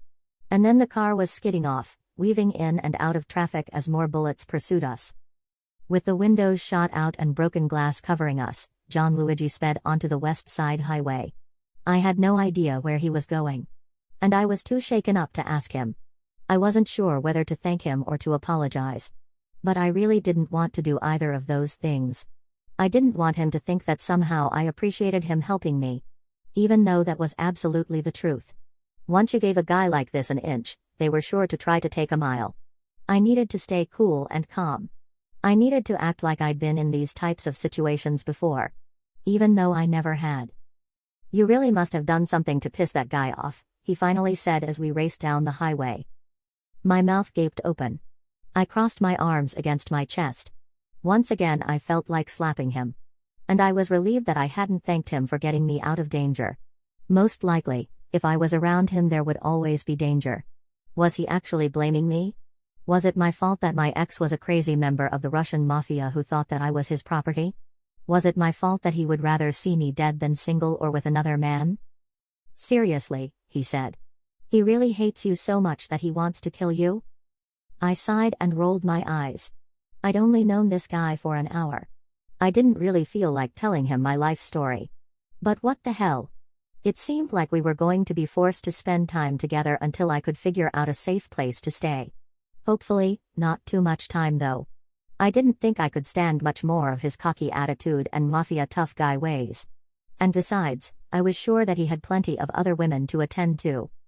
"Yes, he definitely hates me," I said. "Why?" "Because I refuse to be his caged animal." He didn't respond right away. Instead, he kept his eyes facing forward as he continued speeding along the highway, every few seconds checking in the mirrors, trying to make sure that we weren't being followed. "But you got with a bratva. You didn't know that they are really jealous and overprotective of their women?" I felt like screaming. Like banging my fists against the dashboard. Yes, it was all my fault. I'd been so stupid and naive. But I would never let that happen again. I was certain of that. "I didn't know that he was a mafia guy when we first got together," I said. "I thought he was just a Russian businessman." John Luigi smiled and shook his head. "You got to be kidding me," he responded. "You really must come from some small backwater town. You couldn't tell he was a mafia guy?" "Don't worry, these days it's very easy for me to spot one of you. And that's why I try my best to stay as far as possible from you guys." "Well, Ms. Lucy O'Neill, it doesn't seem like you're doing a very good job of staying away from us." "What do you mean?" "I mean you work at a club that's 100% mafia owned. And you've got a crazy stalker ex who's a part of this world as well. It seems like you really like being around guys like me." I wanted to say something. A quick comeback. Something to put him in his place. But nothing came to mind. What he was saying wasn't wrong. It seemed like I was knee-deep in this world. Maybe I really enjoyed all the danger and excitement. Maybe my childhood had messed me up so much that this was the only thing that could get me off. That the only kind of man who could excite me were men who lived on the wrong side of the law. Men who would prefer to see a woman they desired dead instead of in the arms of another man. After the breakup with Igor, I could have left New York, headed out west, and restarted my life. Maybe that would have been the best reaction to finally breaking out of the golden cage that he'd built for me. But for some reason, I stayed in Manhattan. The city had a hold on me. Or maybe it was just the underworld, the seedy side of the city had a hold on me. For all of my life, I tried to do things the right way. I'd tried to be the good girl. The honest girl. The kind, sweet, and caring girl. But it seemed like at every turn, my kindness was mistaken for weakness. It felt like I was constantly being taken advantage of. Whether it was by my mother and stepfather, whether it was by the employers that I worked for in the restaurants and bars, or it was by Igor, or that disgusting strip club manager Ricardo. Everybody felt like they could put their hands on me. Nobody deemed me worthy of respect. Why not become a stripper? I asked myself after finally breaking free of Igor's clutches. Sure, they get disrespected in society, by both men and women. But I'm already dealing with that, I told myself. And I'm making 1/10 of what they make. But I guess it was just my luck, that while I was trying to escape the mafia life, I ended up running right back into its jealous and possessive embrace. I had planned on visiting 5 or 6 clubs, auditioning, and hopefully landing some hours. As it turned out, Roxanne's would be the first and only club that I visited. They hired me immediately and told me that I could start working that night. The offer had seemed too good to be true. The manager hadn't even asked me to audition. He just looked me up and down, licked his lips, and told me I was hired. I'd immediately accepted. I figured there was no point in wasting time and checking out other clubs. I needed money. And I needed it fast. Suddenly, John Luigi exited the highway. "Where are you taking me?" I asked. "You can just drop me off anywhere up here. I'll find a place to stay." He smiled. "Not a chance. I know I told you that you would never see the inside of my apartment. But I guess I was wrong." "What?" "Yeah, you're staying with me tonight. And for as long as you need to." "Why?" "My past isn't your problem. I don't need your protection. Your past just shot out my fucking car windows. And could have killed me. It's definitely my problem. Just like you're my problem. So you're going to keep me locked up in your apartment? And watch over my every move?" "Like I said before, you catch on fast, Lucy. Because that's exactly what I'm going to do. As long as you're with me, you'll be safe. You might not be happy. But you'll be safe." I gritted my teeth. I hated this guy. I had run away from one overprotective man straight into the arms of another one. This was just my luck. And of course, he was going to tell me that he was doing it all in my best interest. All he wanted to do was help me. I just needed to trust him. He would take care of everything. I'd heard it all before. I wasn't going to go through that again. There was no way. I would play along for a bit. But the whole time I would be figuring out a way to escape his apartment. And I would never go back to that club again. I was getting out of New York. My time here was over. I would never be free in this city. Some man would always be fighting to control me. I was sick of it. He pulled the car into an underground garage and skidded to a stop in front of 3 men dressed in suits. Fear gripped me. My eyes opened wide. I expected gunshots to start flying our way at any moment. The shortest man in the group hurried towards the driver's side door. I was expecting John Luigi to begin firing on him. But instead, he smiled and said, "Had a little bit of car trouble, Johnny. Do you think you can help us out?" The other 2 men approached the passenger side. One of them opened the door and offered his hand to me. Instinctively, I looked toward John Luigi. I needed him to give me a sign. Could I trust these men? Was it all right for them to touch me? I was already asking for his permission for things that had nothing to do with him.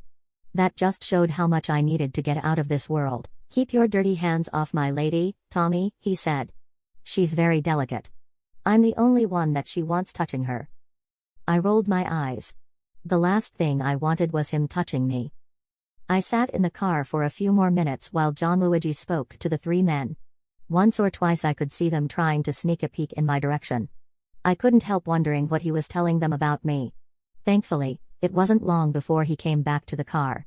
He opened the passenger side door and extended his hand toward me.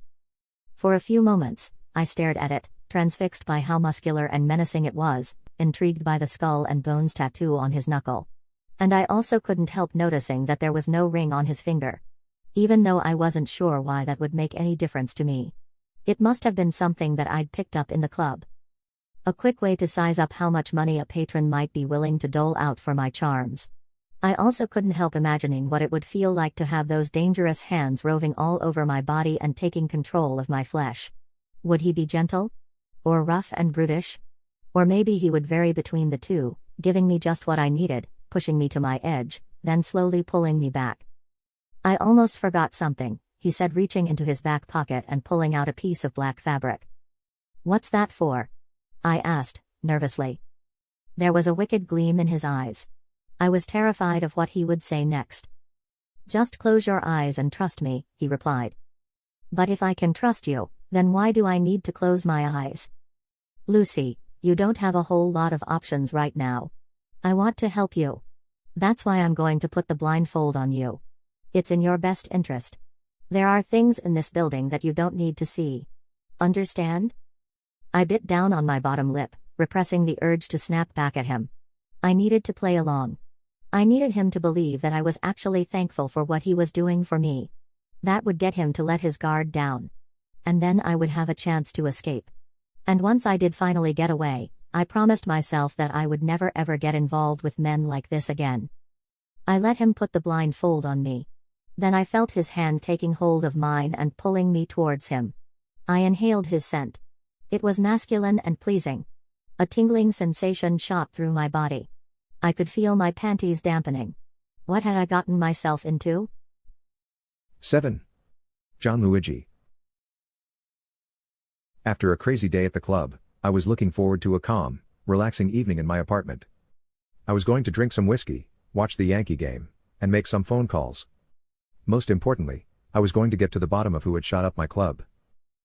But for some reason, I tried to do the nice guy thing, the gentlemanly thing, and I'd given a stripper with a big bad attitude a ride to her place. I actually felt sorry for her. Getting assaulted by a disgusting creep like Ricardo must have been a horrifying experience. So I figured the least I could do was give her a ride home. I never would have imagined that she had so many skeletons in her closet. And I never would have expected someone from her past to start shooting at her on sight like that. Holy shit. She'd really gotten tangled up with the Bratva. I would have to get to the bottom of that ASAP. Maybe it was all a lie. Maybe this was part of some elaborate setup and I was the target. And she was the bait. No, that didn't make any sense. So I quickly shook those thoughts away. I'd never had any problems with the Russians. Nobody in my family ever had. But I had a feeling that was about to change. Whoever her ex was, he clearly would rather see her dead than with someone else or alone. And if he was willing to kill her in broad daylight, that meant that he would be back for more.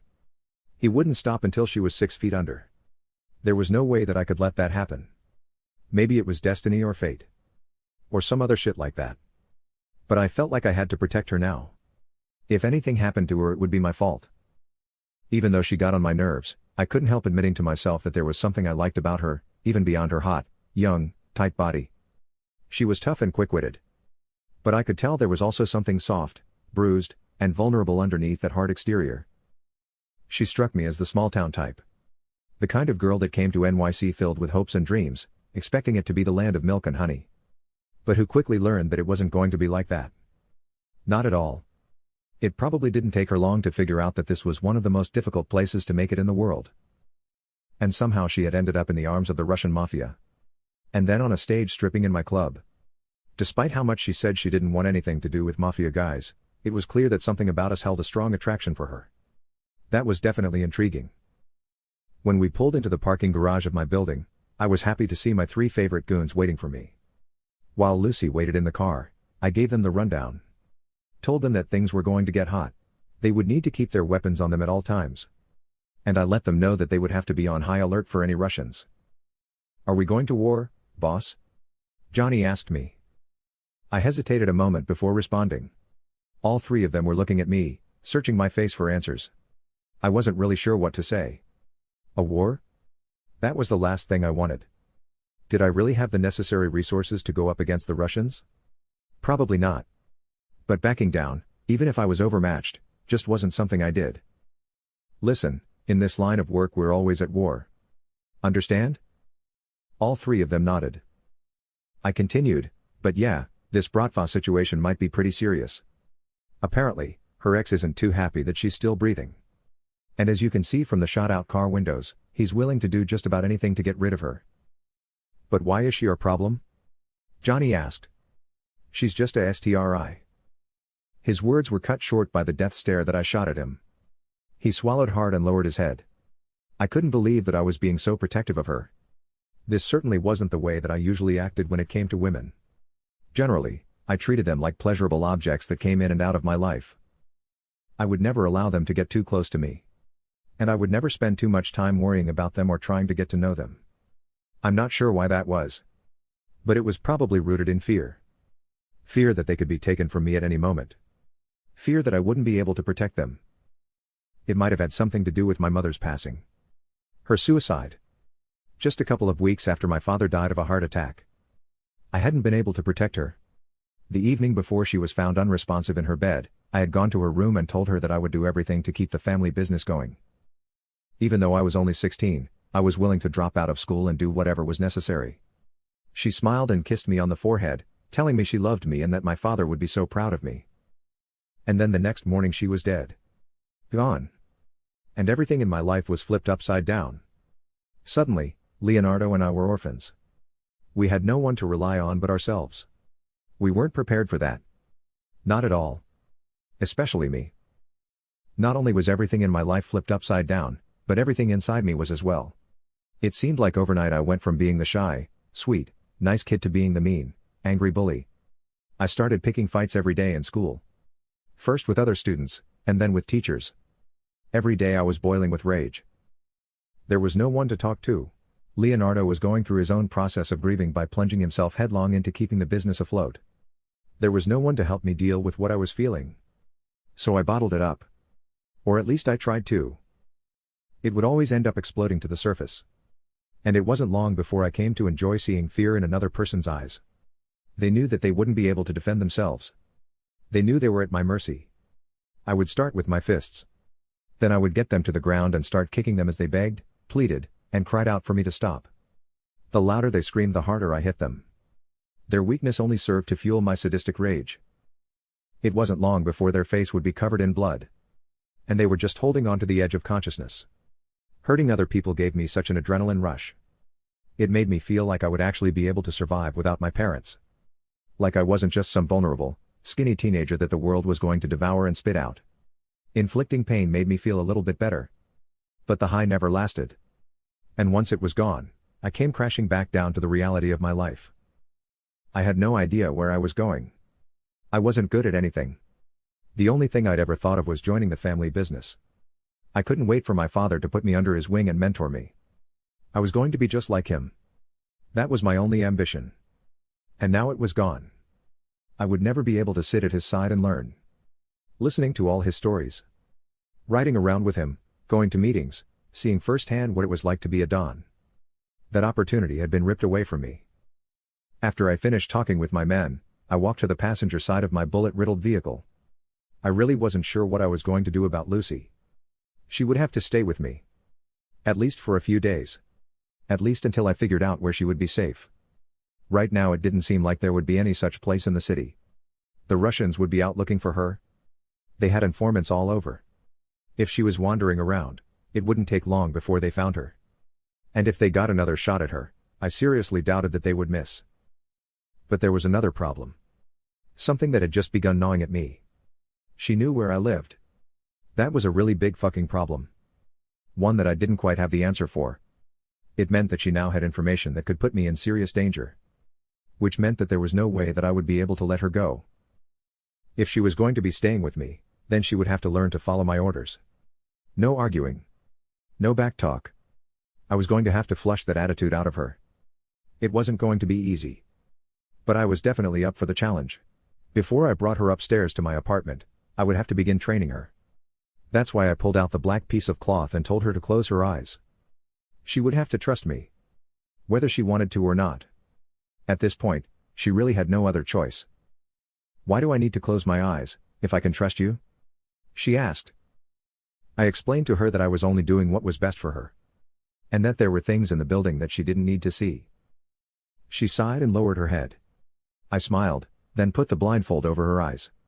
As I led her to the elevator, she held onto my wrist. It was our first real contact flesh to flesh. And it felt amazing? But suddenly she let go of my wrist. A surge of disappointment shot through me. Didn't she feel that same electric sensation that I felt? Didn't she enjoy having such close, intimate contact with me? So many questions swirled through my mind. This was so unlike me. I'd never cared what women thought about me. But somehow this stripper from some poor, backwater town had a hold on me. It didn't make any sense. I hated this feeling. It terrified me. But it also excited me. Made my adrenaline surge. Seconds later, I felt her fingers interlocking with mine. I closed my eyes and sighed with relief. A warm feeling spread throughout my body. I smiled. It felt so fucking good. But I quickly wiped the smile from my face and turned toward her. For some reason, I didn't want her to sense how much I was enjoying our physical contact. I didn't want her to think that this was anything but business for me. No pleasure involved. Absolutely none. I was just doing what I needed to do to protect myself. That's all it was. Holding hands, we stepped into the elevator together. Once the door closed, she leaned into me, resting her head on my chest. "Thank you for bringing me here," she said, I really appreciate it. Before responding, I bit down on my bottom lip. I wasn't used to expressing warm feelings. I wasn't used to doing nice things for other people, especially if those people weren't in some way connected to the family business. This was such a new and strange feeling. "Don't worry about it," I said. "As long as you're with me, no one's going to hurt you." She sighed and wrapped her arms around me. I squeezed her tightly, tighter than I'd ever squeezed a woman before. 8. Lucy. I don't know why I felt like I could trust this man. With all those muscles and tattoos, and the hard glint in his eyes, it should have been clear that he was nothing but trouble. I don't know why I let him put the blindfold over my eyes. Or why I fell into his chest and wrapped my arms around his huge torso. But I didn't have any other options. And for some strange reason, I felt like I didn't want to have any other options. I wanted to let go. I wanted to be protected and cared for. I was sick and tired of having to do things on my own. Sick and tired of feeling like everyone was against me. Yet, just having those thoughts terrified me. Life had already taught me that whenever you let your guard down, someone was sure to take advantage of you. Physical and mental abuse were sure to follow. The more dependent you showed yourself to be on someone, the more they would treat you like complete shit. It had never failed. That's how it had always gone for me. So was I really going to make that mistake again? While I was in Gianluigi's presence, I would have to learn as much about him as possible. I would have to figure out what his endgame for me was.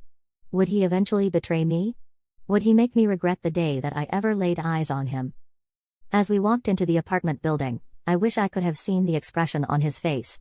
That would have given me a much clearer idea of what I was getting myself into.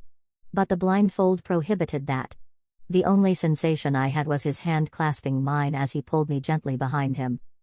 His hand completely enveloped mine. With one half-hearted squeeze, he could have crushed all my bones. There was something so gentle, so protective and reassuring about the way he held me, pulling me behind him. I had no choice but to trust him. And for some strange reason, despite all my bad experiences, I felt comfortable with that. I actually felt safe. "Be careful," he said. "We're stepping into the elevator." Those were the first words that he had uttered in what seemed like forever. Even though it had probably only been a few minutes. His deep, gruff voice sent shivers throughout my body. I could also feel a tingling sensation between my legs. This was crazy. I shouldn't have been feeling like this. This man was going to bring me nothing but trouble. With all the available bachelors in New York, why couldn't I find a regular guy, an accountant, a banker, a lawyer, or even a working-class guy like a construction worker, carpenter, or plumber? Something normal. Why couldn't I live a normal freaking life like every other girl? But who was I fooling? When I first came to NYC, I had experienced that normal life of being overworked, underpaid, and constantly stressing about whether I was going to have enough money to pay the rent.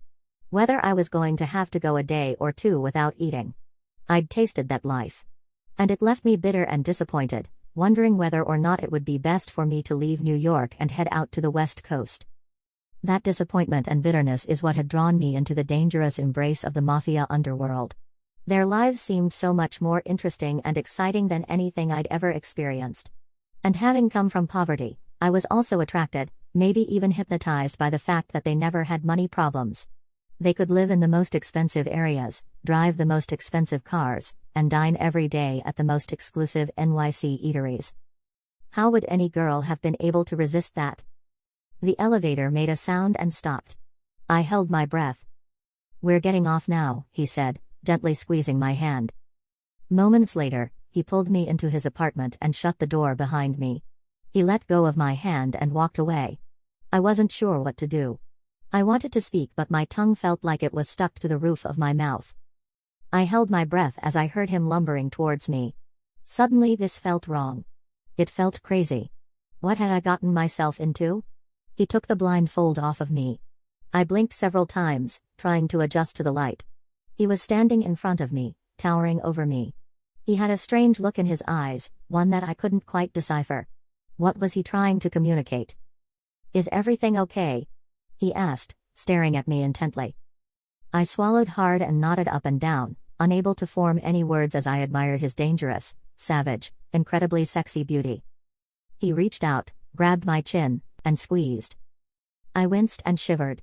What had I done wrong? Why was he putting his hands on me like this? I was already regretting having trusted him. Now that he had me all alone in his luxury condo, he would be able to do whatever he wanted to me. When I ask you a question, I expect you to answer it. Understood? Good. So let me ask you again, is everything okay? My lips trembled. I could feel my blood beginning to boil. There was no way that I was going to let him talk to me like that. I knew this mind game of domination and submission that he was trying to run on me.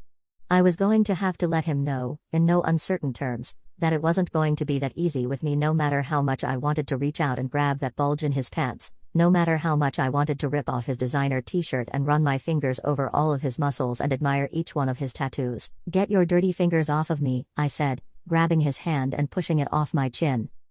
He smirked and shook his head. Then he licked his lips and looked me up and down. I can see why your little Russian lover boy got hooked on you, he said. I frowned and crossed my arms against my chest. What the hell is that supposed to mean? Once again, his eyes roved up and down my body. It felt like he was undressing me, contemplating what he would do to my pale, naked flesh. Whatever images were flashing through his mind, he seemed to be enjoying them. I wasn't sure how to feel about that. On the one hand, I felt violated, but on the other, I felt flattered and really turned on. It means that you've got a lot of spunk, a lot of fire in you. But you're also an unruly bitch that needs to be tamed. My face flushed red. I knew that I should have been offended. But I wasn't. I could feel my pussy getting wet. I hated knowing that I was turned on by this type of rough treatment. There was no way that a nice, normal, respectable sweet guy would ever be enough for me. I was too damaged. Too broken. Only sick, twisted, sadistic men would be able to make me tingle with fear and excitement. I couldn't stand that feeling. I didn't want to believe that it was true. I had to do something to push back against it. My words were useless. His tongue would always be sharper than mine.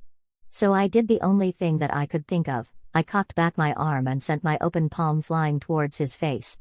The force of my slap would let him know that I wasn't the type of woman who would play along with his stupid games. It would let him know that he would have to stay on his toes around me. I couldn't wait to see the look of shock and surprise in his eyes as his ears rang from the force of my surprise attack. But unfortunately, I didn't get to experience any of that joy. Before my hand made contact with his face, he reached out and grabbed my wrist. He squeezed it hard. Ow! I screamed, writhing in pain, fearing that he was going to break my wrist and send me to the emergency room. But he probably wouldn't even take me. He would be content to just watch me suffer. I don't know who the hell you think you're dealing with, he said, letting go of my wrist, but grabbing me by the hips and pulling me tight against him. I gasped as I felt his hard bulge pushing against me. I blushed and lowered my head, unable to maintain eye contact with him. This wasn't the man to test or to challenge. But somehow I couldn't help it. Backing down just wasn't a part of my nature. I knew that he could break me in half. Could beat me into a bloody pulp if he chose to. And there would be no one to help me. I was completely at his mercy. Did you like to slap your little Russian lover boy around? He asked menacingly, his eyes boring a hole through my skull. Did you? I swallowed hard and slowly raised my head. No, I replied. I'm sorry. I wasn't trying to hurt you. Hurt me? That's hilarious, he snickered. Neither you or your crazy ex will ever be able to hurt me. But I'm definitely going to punish you for even having such a thought. What does that mean? I asked. How are you going to punish me? For a few moments, we stared at each other in silence, our bodies tightly pressed up against each other. It means that I don't accept any disrespect from women. Especially women that are relying on me for protection. I'm not relying on you for anything, I said, trying to wriggle away from his grasp. All I wanted was a ride home. I should have known, he said. Of course, you're not that bright. How else would you have ended up being a stripper? This time my reaction was immediate. I slammed my head into his face. He let go of me, grimaced, then reached for his bleeding nose. This was my chance. I had to get away from this man. There was no way that he would ever let me leave this apartment alive. I could see it in his eyes. He was going to toy with me, torture me, and abuse me, and once he was finished having his sadistic fun, he was going to dispose of my body and wipe his hands clean of this whole messy affair. I turned and ran towards the door. I undid the locks as quickly as I could, then turned the door handle. I pulled it open and took one step into the hallway. I was going to get away. I was going to be free. Once I got down to the street, I would flag down a taxi. I would get on the next train or plane out of New York, and I would never come back to this city ever again. I might even leave the country for good. But before I could take that second step and run down the hallway towards freedom, I felt my head being jerked backward as he pulled my hair and dragged me back into the apartment. The door slammed shut. Seconds later, he lifted me to my feet. Then he wrapped his fingers around my neck and tightly squeezed. The look in his eyes was unlike anything I'd ever seen. Not even Igor had ever looked at me with such intense hatred and disgust. "You ungrateful fucking bitch," he said. "I know exactly what you need." 9. John Luigi. I should never have brought her back to my apartment in the first place. What the hell was I thinking? Since when did I spend time worrying about or trying to save women who had clearly made a string of bad choices in their lives? Once I'd driven out of the hail of bullets, I should have taken her to a bus station, or put her on the first Amtrak train heading out of New York. That would have been the smart and rational thing to do. But for some reason I let my emotions get the best of me. For some reason, I'd felt an obligation to protect her. Leonardo would have been disgusted with me. And because of that, there was no way that I was going to tell him about this. One way or another, I was going to have to get rid of her before he came back into town in the next few weeks. I was going to have to dig up as much info as possible on both her and her crazy Bratva-affiliated ex. Going to war with the Russians was far from an ideal situation. But at this point, it didn't seem like I had much of a choice. They'd shot at my Porsche and had nearly killed me. That wasn't something I was going to be able to ignore and walk away from. Even though that might have been the wisest course of action. "Let me out of here. Let me go," she screamed from the back bedroom. Then she began kicking and banging against the door with her fists. I smiled and shook my head. A drop of blood fell from my nose onto the carpet. The smile disappeared from my face. What the hell had she been thinking? First, she tried to slap me, and then when that didn't work she surprised me with a headbutt. My nose was probably broken. This certainly wasn't the first time that I'd taken a hard shot to the face. I'd been in plenty of street fights and bar brawls. I'd been on the winning end of most of them, but I'd taken some mean punches to the face as well. She was going to pay for what she had done. There was no question about that. I was going to show her some Antonelli-style discipline. Apparently, those Bratva boys hadn't done a very good job of showing her how a woman was supposed to submit in our world. I ripped off my shirt and threw it to the ground. I leaned my head back inside. I couldn't wait to get my hands all over her. I could be as rough as I wanted with her. There was no one to save her. No one to come to her rescue. The only man in the world that cared about her was a psycho Russian gangster. And it seemed like the only thing that he cared about was making sure that she was 6 feet under. So whatever I dished out to her, she was just going to have to take it. She could cry, beg and plead all she wanted. But it would have no effect on me. I was going to treat her like the worthless whore she was. She liked the rough treatment. Both physical and mental. That's why she hung out in our world. She was probably just another dumb country girl who had come to the big city looking for fun and adventure. She'd probably read books or seen shows about falling in love with dangerous men like myself. Silly girl. She must have thought that it was going to be all fun and games. How wrong she was. I reached down and squeezed my throbbing rock-hard cock. It felt like it was about to rip through my pants and begin shooting cum like a fire hose. It had been days since I'd shot a thick load inside a tight, pink-lipped pussy. That was far too long for a sexual beast such as myself. I was going to have to do something about that today. Shock waves of lust and desire spread through my body. Her kicking and banging had subsided. My eyes grew wide with fear. Had she done something to herself? I rushed down the hallway, sweat breaking out on my forehead. There was no telling what such an unstable person was capable of. I didn't give a shit about this girl, but I still would have felt guilty if she did something to harm herself. I opened the door frantically. My eyes darted around the room. She was sitting on the edge of the bed, head slumped between her shoulders.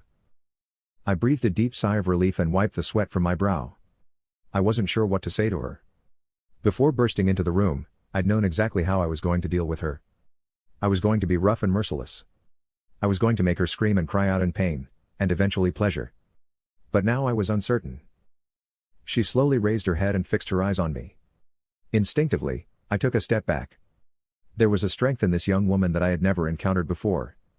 Yet, there was also something so delicate and fragile about her as well. Suddenly, I had the urge to rush toward her. To wrap her in my arms and protect her. But maybe it was too late for that. Maybe I had already been too much of an asshole. "What are you waiting for?" she asked. "What do you mean?" I replied. "You're going to beat me, right? Just like my stepfather and mother. Just like my crazy ex that wants me dead and buried. That's the kind of stuff that gets guys like you off. Right? So what are you waiting for? I'm trying my best to protect you. You're not man enough to put me in my place, is that it? I guess you Antonellis don't measure up to the Russians, huh?" My face flushed red. Veins bulged in my forehead. My first instinct was to rush toward her and wrap my hands around her neck. But that's exactly the reaction she wanted. She was testing me, pushing my buttons, trying to manipulate me emotionally. She was trying to show me who was really in charge. I gritted my teeth and did my best to keep control of my emotions. Before I replied, I thought about what she had said about her stepfather and mother beating her. Could that really be true? Or was she just saying it to try to win my sympathy? And her ex had put hands on her as well? Goddamn. No wonder this girl was so fucked up, hardened, and cynical. The people that she trusted most, the people who were supposed to care for her and protect her, had all betrayed her. "So you want to play rough?" I said, keeping my eyes locked on her and slowly moving towards the bed. Before answering, her eyes roved up and down my rock-hard body, pausing when she reached my crotch. She licked her lips and her pupils dilated. I smiled. Yeah, there was no question about it. She definitely wanted it. Wanted every inch of my long, thick Antonelli cock in the back of her throat and then in her tight pussy. She wanted every drip and drop of my thick cum deep inside her womb. "I don't really care," she said. "But you." I didn't let her finish. I pushed her down on the bed. She screamed in surprise. "Shut the fuck up." I barked. "You wanted it. And now you're going to get it." I undid the button on her jeans, then I tore them off her legs. She was wearing pink lace panties. I stared at them for a few moments, then yanked them off and threw them to the floor, exposing a pretty, shaved, thin-lipped, pink pussy. I licked my lips, hungry to shove my head between her thighs and taste her for the first time. I didn't bother slowly pulling her tight tube top over her head. And then gently undoing her bra. Fuck that. I violently ripped her top into two pieces and did the same with the bra. Her breasts were full and pale. And they had medium-sized, very suckable areolas. "Goddamn," I said to myself. "What a smoking hot body. No wonder she can get away with acting like a crazy bitch." "Is that it?" she said. "You're just going to stand there staring at me. Have you never seen tits before or something?" I smirked and bit my bottom lip. She just wasn't capable of keeping her fucking mouth shut. Instead of saying anything to her, I cocked my arm back and slapped her face. She screeched and fell back on the bed. I pounced on her like a wild animal. I wrapped one hand around her throat and used my other hand to begin playing with her pussy. I had her just where I wanted her. And I could tell by the look in her eyes, that this was exactly where she wanted to be. Under my control. With no one to save her. Whether she would admit it or not, her body was clearly telling me just what she felt. My fingers were immediately covered in her desire. I rubbed them up and down against her labia, every few strokes slightly grazing her bulbous clitoral head. And each time I did so, her eyes would flutter and her body would shiver. "You like that, you dirty, nasty slut?" I asked. "You like when I play with that little pussy of yours?" I took my hand from around her neck. I wanted to make sure that she fully consented. "Yes, I love it," she said. "Please don't stop. I'm so wet for you." I smiled, then put my hand back around her neck. She reached towards my belt buckle and started undoing it. Of course, she was hungry for my cock. Her pussy was crying out to be pumped and penetrated. But not so fast. I was going to make her wait. I was going to make her suffer, beg, and plead. And once I had thoroughly humiliated her, once I had made her realize just how worthless she was to me, then and only then would I let her enjoy the pleasure of my majestic rod. Or at least, that's what I kept telling myself. I really wasn't sure whether or not I was going to be able to contain my raging desires for that long. Before she was able to reach into my boxers and pull out my throbbing cock, I pushed her hand away. "What are you looking for in there?" I asked. "Do you think that you deserve the right to touch my cock?" We stared at each other in silence. Disappointment spread across her face. I could tell that she wasn't sure how to respond. "Don't worry," I said. "I'll give you every inch of this premium Antonelli meat. But first, we're going to have a little fun. Actually, I'm going to have a little fun. And you're going to suffer." I wasn't interested in hearing her response. So I grabbed her by the back of the neck. Then I sat down on the edge of the bed and laid her across my lap. I admired her smooth, pale, blemishless ass. I was going to wreak havoc on it. By the time I was finished, it would be a variety of colors. All of them illustrating the pain that I had put her through. And when I was done terrorizing her ass, I was going to fuck her beautiful pussy as hard as I possibly could. And then I was going to shoot a huge load deep inside of her. I rubbed my tattooed hand back and forth across both cheeks. Her entire body trembled. Was it fear? Desire? Yes, it was both. Her pussy was even wetter now, dripping onto my thigh. I shoved 2 fingers in between those beautiful lips. She moaned. I pulled the wet fingers out and sucked on them. Her sweet honey nectar was delicious. Once I was done with her ass, I would be sure to spend plenty of time in between her legs, sucking and slurping, making her come in my mouth, making her orgasm over and over again, and then I would get mine. 10. Lucy. My entire body shivered as he ran his firm hands back and forth across my ass cheeks. I couldn't believe that I let him put me in this position, completely naked and laying across his lap, submitting to him, allowing him to take control of me. Is this really what turned me on? "Aw!" I screamed as his hand came down hard against my ass. "Aw! Aw!" 2 more smacks followed. My flesh burned and stung. A warmness spread throughout me. I never would have imagined that being spanked could be so much fun. I'd never experienced anything like this before. It wasn't the first time that I'd been hit by a man. But unlike the other times, I was actually consenting to this rough treatment, enjoying letting go, and knowing that he could do to me whatever he damned well pleased. 1 finger, 2 fingers moved in and out of my tight, wet pussy. I closed my eyes and moaned. "Oh my God, that feels so good," I said. "I want you to fuck me. Please put your cock inside of me." I'd been trying to hold those words inside of my mouth, ever since he had brought me into his apartment. I hadn't been able to take my eyes off the large bulge in his pants. I couldn't wait to see it. Couldn't wait to touch it, lick it, suck it, and fuck it. My body overflowed with desire. "Aw!" Several more hard slaps followed in quick succession. He squeezed my battered cheeks and kissed each one of them.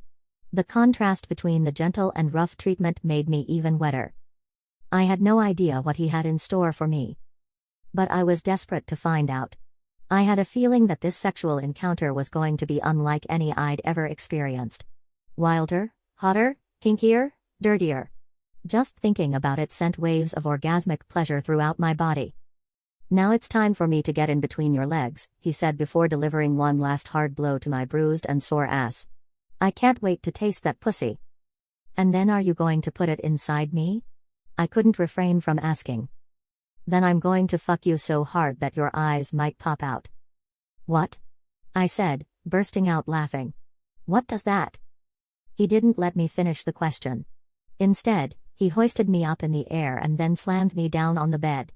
I laid on my back staring up at him as he quickly stripped out of his clothes, revealing a ripped, tattooed physique from head to toe.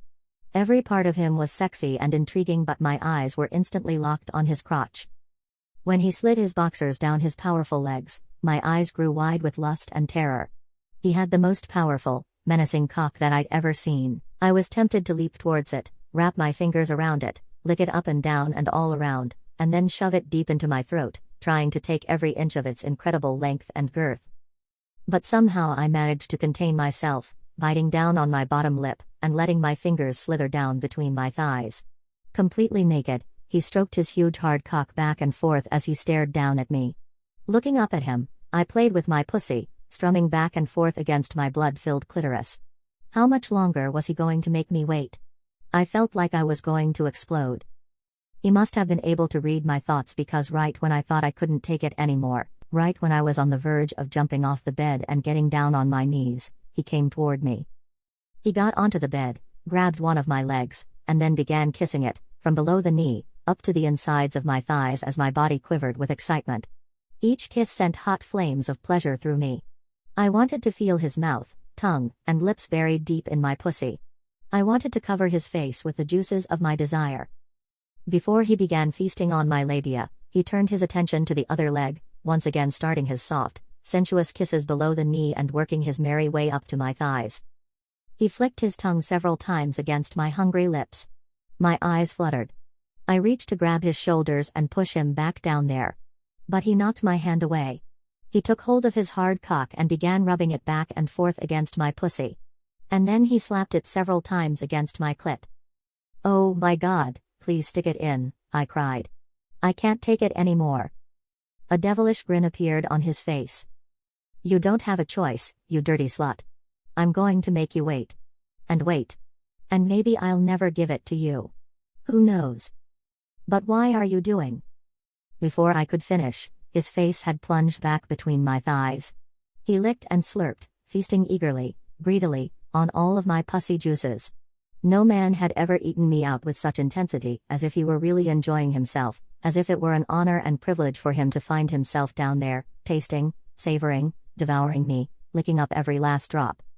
He pushed 2 fingers inside of me and worked them back and forth in a come-hither motion as he continued licking me into a frenzy. My fingernails dug into his tattooed flesh. Even though he had just started pleasuring me, I could already feel my first orgasm of the night washing over me and taking me to a far-off place. A sheen of sweat covered my pale flesh. I began quivering uncontrollably. "Oh, my God," I moaned. "Don't stop. Please don't stop. I'm gonna come." For a brief second, he lifted his head up and smiled. I pushed him back down and thrust my dripping cunt into his face. He clamped his mouth down on top of my clitoris and sucked on it as if it contained a life-saving elixir. "You taste so fucking good," he said before coming up for air. "I could stay down here all day." This was the first time I'd ever met a man who enjoyed playing between my legs, truly savoring the experience. With my other lovers, it always seemed like such a chore. Like they were doing it out of obligation and wanted to get it over with as soon as possible. This was something completely different. When he said that he could stay down there all day, I really believed him. But I wasn't going to let him do that. I wanted to feel his dick inside of me. My pussy was aching and throbbing to feel his meat, to be pumped and penetrated, stretched and swollen. A rod like his might break me in two, might leave me sore for days, and struggling to walk. But it would be worth it.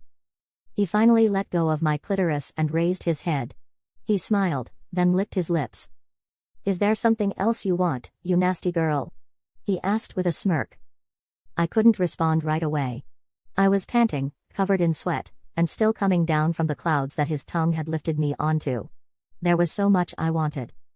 "First come here and kiss me," I said. He pushed his body on top of mine and our lips met in a warm, passionate embrace. "These last few hours have been pretty crazy," he said. I smiled and nodded up and down. It seemed like so much longer than that. Like we'd known each other for days, weeks, months, or years. I figured that's what fear, excitement, living on the edge, and brushing up against death could do to you. He put his hand around my neck, squeezed, and stared directly into my eyes. My eyes grew wide with fear and submission. I never knew what he was capable of. Could never predict what he would do next to drive me wild, send shivers down my spine, and make me tingle between my legs. "Do you want to get some sleep?" he asked. "Or do you want to get fucked?" I wasn't sure whether he was being serious or just teasing me, trying to figure out just how hungry and desperate I was to feel him pushing inside of me. "If you don't fuck me tonight, you won't ever have another chance," I said. He frowned. His brow furrowed and his eyes narrowed. The silence was intense. And it seemed like it could be never ending. Maybe I shouldn't have said that. Maybe I should have said what was really on my mind. "Yes, I desperately want you to fuck me. Please do it now. Don't make me wait any longer." I should have said that.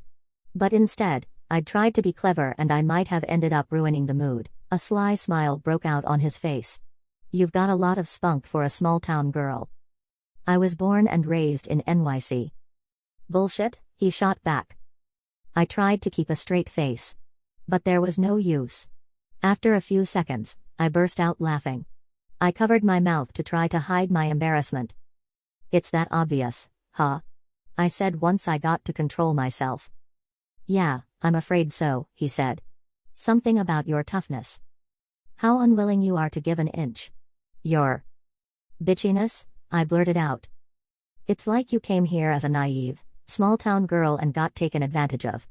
And no matter what, you're determined to not let it happen again. Even if that means keeping that hard shell over your heart. That's what you're going to do. I swallowed hard. We'd only known each other for a few hours, but he'd already seen through my bullshit facade. I turned away from his intense, brown eyes. I wiped a tear from my cheek and sniffled. He reached out and gently stroked my face. Is everything all right? He asked, his voice full of concern. I nodded up and down and sniffled as more tears streamed down my cheeks. It's okay, he said. You don't have to hide your tears from me. I know what it's like to hold that kind of pain and fear inside. And never want to let it out. I wiped my face dry and looked into his eyes. Had he really just said that? What do you mean? I asked. You seem so strong. So sure of yourself. He sighed and looked away for a moment. Then he turned back to me. Yeah, I'm strong, he said. And when it comes to beating the shit out of people, I am pretty sure of myself. But I want more than that. Like what? I couldn't help asking, flattered and shocked that this ripped, inked, tough-as-nails mafia guy was willing to reveal himself to me. This was something that Igor had never done, even when things seemed to be going well in our relationship. Whenever I asked him about his family or about his fears and hopes, he would always grunt, mumble something in Russian, and turn his back on me. I want to make my parents proud. And my older brother. I want to be more than just the meathead muscle guy. I smiled, then kissed him gently on the lips. Well, you can also be the guy who protects me from my crazy ex. Is that right? He replied. And what do I get for doing that dangerous job? Let me think of something, I said, reaching between his legs and grabbing his thick, semi-hard cock. How about we start with this? He clamped his mouth down on top of mine. Our tongues twisted and twirled in and out of each other's mouths. Seconds later, I felt something hard and huge pushing inside of me, expanding my walls, pushing deeper inside of me than anything ever had before. 11. John Luigi. Pillow talking definitely wasn't my style. Once I got what I wanted from women, I quickly got them out of my apartment. And I never really cared whether or not I ever saw them again. But of course, a lot of them would come back, knocking on my door at odd hours, desperate to get into my bed again. But something about Lucy seemed different. She certainly wasn't the first small-town girl turned city slicker and cynic that I'd met. No, those kinds of girls were dime a dozen in New York. Whether they came from Ohio, Idaho, Wyoming, or Kentucky, I could see through them right away. But to me, it seemed like she had earned her toughness and hard outer shell. Like her life genuinely had been rough, people had been cruel to her, and she still hadn't recovered from the pain and trauma. I looked forward to peeling back her layers, getting to know that scared, hurt, little girl that still lived inside of her. For the first time ever, I felt the need to protect and care for someone. It was a crazy feeling. It didn't make any sense. She was a fucking stripper at my club. I'd only known her for a few hours.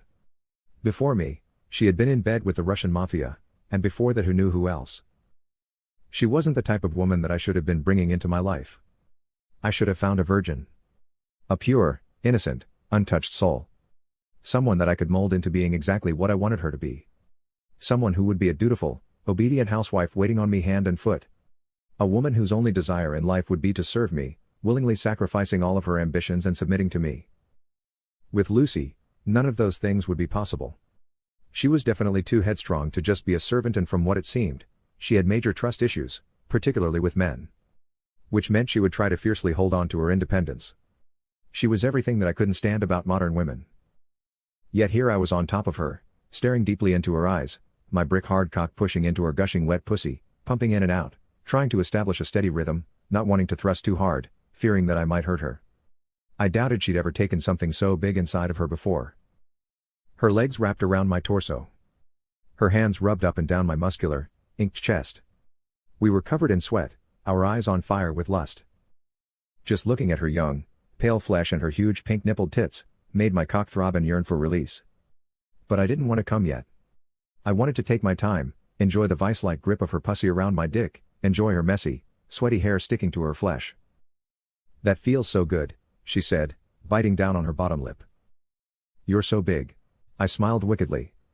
Then I reached down and grabbed both of her ass cheeks and began thrusting deeper and harder. She moaned, her eyes rolled back into her head. Now I was going to give it to her.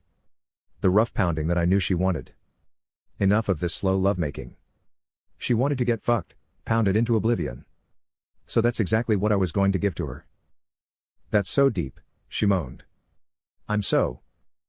I clamped my hand over her mouth. I was sick of hearing her voice. Suddenly I could feel a rage bubbling inside of me. This bitch had almost gotten me killed. She had brought me into a conflict that I wanted no part of. Her pussy was mine. Her body was mine. There was no one to protect her from those Russian savages, so she was going to have to obey and submit to me. And if she resisted, there was going to be hell to pay. I tightened my grip on her mouth and began violently slamming my hips into her. The rough treatment made her pussy even wetter. Goddamn, what a dirty girl. She really liked the rough stuff. While she was under my control, I was going to test her, push her to her limits, and then pass them. I was going to make her cry out in pleasure and pain. I was going to make her beg for more and more. I took my hand off her mouth. Yes, fuck me. Harder and deeper, she said, beating her hands against my chest, like some kind of possessed demon. She didn't need to ask me twice. I tightly gripped her ass cheeks and pushed my rod deeper and deeper into her. I was going to explode. I could feel the cum rising through my balls. She must have been able to tell that I was close to the edge. Come inside me, she said. Shoot a huge load into my tight pussy. That's what you want, isn't it? I slowed down and tried my best to hold back. Her telling me to come made me want to resist the urge even more. Come, you bastard. She screamed. Give it to me. Instead of giving her what she wanted, I cocked back my arm and slapped her across the cheek. Her pussy immediately flooded with even more wetness. I smiled. Before she could say anything, I pressed my mouth down on top of hers. We kissed deeply and passionately. She sucked on my tongue, damn near pulling it out of my mouth. It felt as if our mouths were becoming one. I'd never experienced such an intense kiss. Do it again, you bastard, she whispered into my ear. What? I asked. Hit me, she said. Treat me like your mafia whore. Do it. That's what you. Before she could finish, I delivered another hard blow to the side of her face. She smiled demonically, then pulled my head back down to her. Our tongues darted back and forth. That's all I was going to be able to take. This woman was going to drive me wild. She was going to bring me nothing but trouble. I knew that. But I really didn't give a fuck. I was going to run straight towards the trouble. Oh, I groaned as my throbbing cock began releasing a stream of cum inside of her.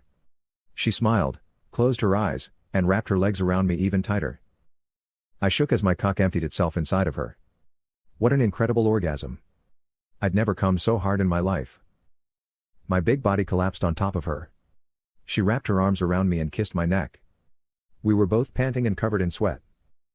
That was so hot, she said. It took me a few moments to catch my breath.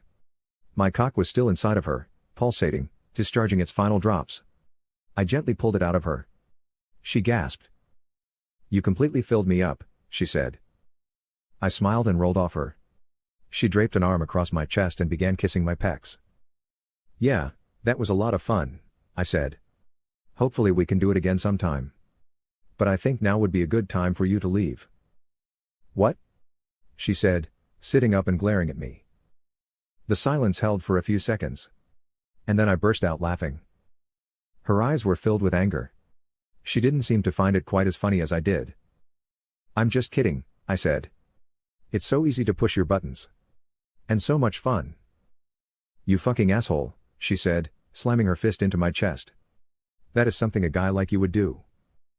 You sure do seem to like guys like me, I replied. Yeah, there's definitely something wrong with me. Thanks for the reminder. I turned, pulled her towards me, and gently kissed her on the lips. I pushed her hair out of her face and stared deeply into her eyes. Well, that's something we have in common, I said. Because there's definitely something wrong with me as well. She smiled, then wiped a tear away. I'm gonna do everything in my power to protect you, I said. Do you understand? She nodded up and down. But I want you to know that. 4 loud knocks against the door cut my words short. I sprung out of bed, slipped into my boxers, and grabbed my gun from the bedside table drawer. Her eyes grew wide with fear. "What's going on?" she asked. Ignoring her question, I picked up my phone. "Fuck," I said, realizing that I had missed 8 phone calls and 23 text messages. "Is everything all right?" she asked. My blood boiled as I looked at the messages. All hell was breaking loose in the city. And what was I doing? Laying in bed, pillow talking, making plans for the future. Jeopardizing everything my family had built for a woman. What a fucking embarrassment I was. It made me sick just thinking about it. "Get dressed," I said. "We've got to get out of here. What happened?" No more fucking questions. Before leaving the room and heading to the door, I turned and looked at her. She was sitting up in the bed, with her arms crossed against her chest. I could see the pain and hurt etched on her face. I wanted to rush over to her, cradle her in my arms, and apologize for yelling at her. But there was no time for that. Once I had my clothes back on, I hurried to the door, gun in hand. I looked through the keyhole and saw my 3 favorite goons. "Get in here," I said. "And tell me what the fuck is going on." Frankie and Tommy sat down on the couch. Johnny went for the remote and turned on the television. I glared at him, wondering what the hell he was doing. "Bad news, boss," Johnny said. "Really bad." "I get it," I replied. "So why are you turning on the..." He raised the volume on the TV, drowning out my words. "This is James Holloway, reporting live for WXTR News. I'm on the scene of a massive explosion at the Antonelli Towers building in Columbus. At approximately 4:15 this afternoon. An explosion was reported in the lobby of the building. Witnesses claim that several men dressed all in black launched Molotov cocktails into the building before screaming in a foreign language. Possibly Russian." My mouth gaped open. I couldn't believe what I was hearing. Couldn't believe what I was seeing. They had attacked one of our buildings. In broad daylight. With Molotov cocktails. Now there was no question about it. We were in a war. I turned my attention back to the screen. This is yet another violent incident in this city related to the mafia underworld, specifically the Antonelli family. I have a feeling that something is going to have to be done about them. New Yorkers are not going to tolerate this sort of lawlessness for much longer. "What the hell is the reporter talking about?" Frankie asked. "One of our buildings gets attacked and it's our fault." "Bullshit." The other 2 guys nodded in agreement. I felt like my head was about to explode. Just when I thought things couldn't get any worse, my phone began ringing. A shiver went down my spine. I hesitated before looking at the screen. Then I closed my eyes and sighed. I finally answered the call. "What's going on, big bro?" I said. "How's the vacation going?" "I'll be back in New York in 2 hours, Leonardo said. "Try not to screw anything up until then." Before I could respond, he hung up. I clenched my jaw and threw my phone across the room. 12. Lucy. My heart sank as I watched Gianluigi stomp out of the room. I was sitting on the bed naked, arms crossed against my chest, tears streaming down my cheeks. It was happening again. Once again I'd fallen into the arms of the wrong type of man. I'd opened my legs and my heart to him. I'd made myself vulnerable. Let my guard down. Tried to reveal how I really was underneath the hard outer shell. And what did I get in return? Nothing but his anger and contempt. When he yelled at me, it made me feel like I was nothing to him. No, not exactly nothing. I was definitely something. I was a burden. I was trouble. Something that he really didn't want to deal with. So why didn't he just put me out on the street and force me to fend for myself? I couldn't help wondering. But I knew the answer. I'd been in this underworld long enough. I knew how these dangerous, violent men thought. In their own twisted, perverse, diabolical way, they had a code of conduct. They believed in honor. They also believed that it was a man's duty to provide and protect, particularly for women. In a way, I admired all of those things about them. Growing up, I was surrounded by men who only thought about their next high or drink or how they were going to rob or swindle somebody. I had never gotten to experience being protected and provided for. So for Gianluigi, it really wasn't about me as an individual. It was about the obligation he felt to protect a woman, especially from another mafia man. And he probably got off on the idea of penetrating me, taking control of my body, knowing that I had previously belonged to the Bratva. It was all about his ego. That's the only reason he had brought me back to his apartment. So that he could conquer and control me. And now that he'd gotten what he wanted, it wouldn't be long until he discarded me on the side of the road like a piece of trash. But I wasn't going to let that happen. I would play along with him for the next few hours, but the first chance I got to get away, I was going to take it.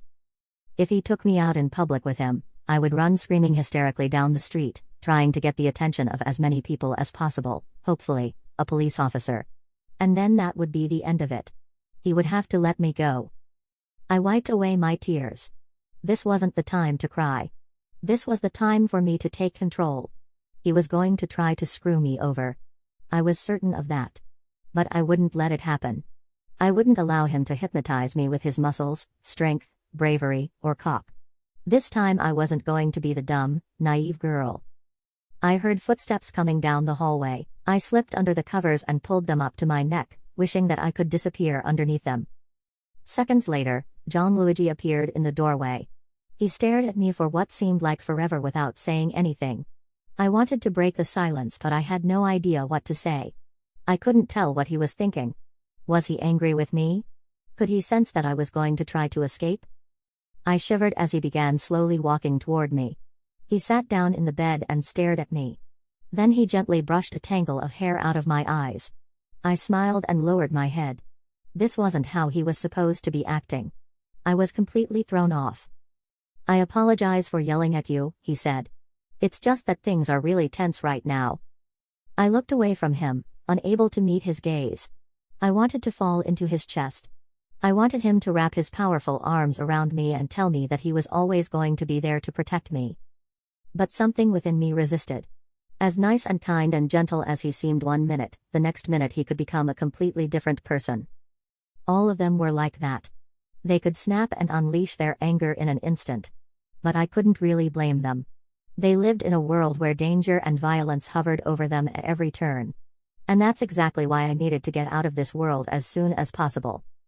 "I know that things got a little rough before," he continued.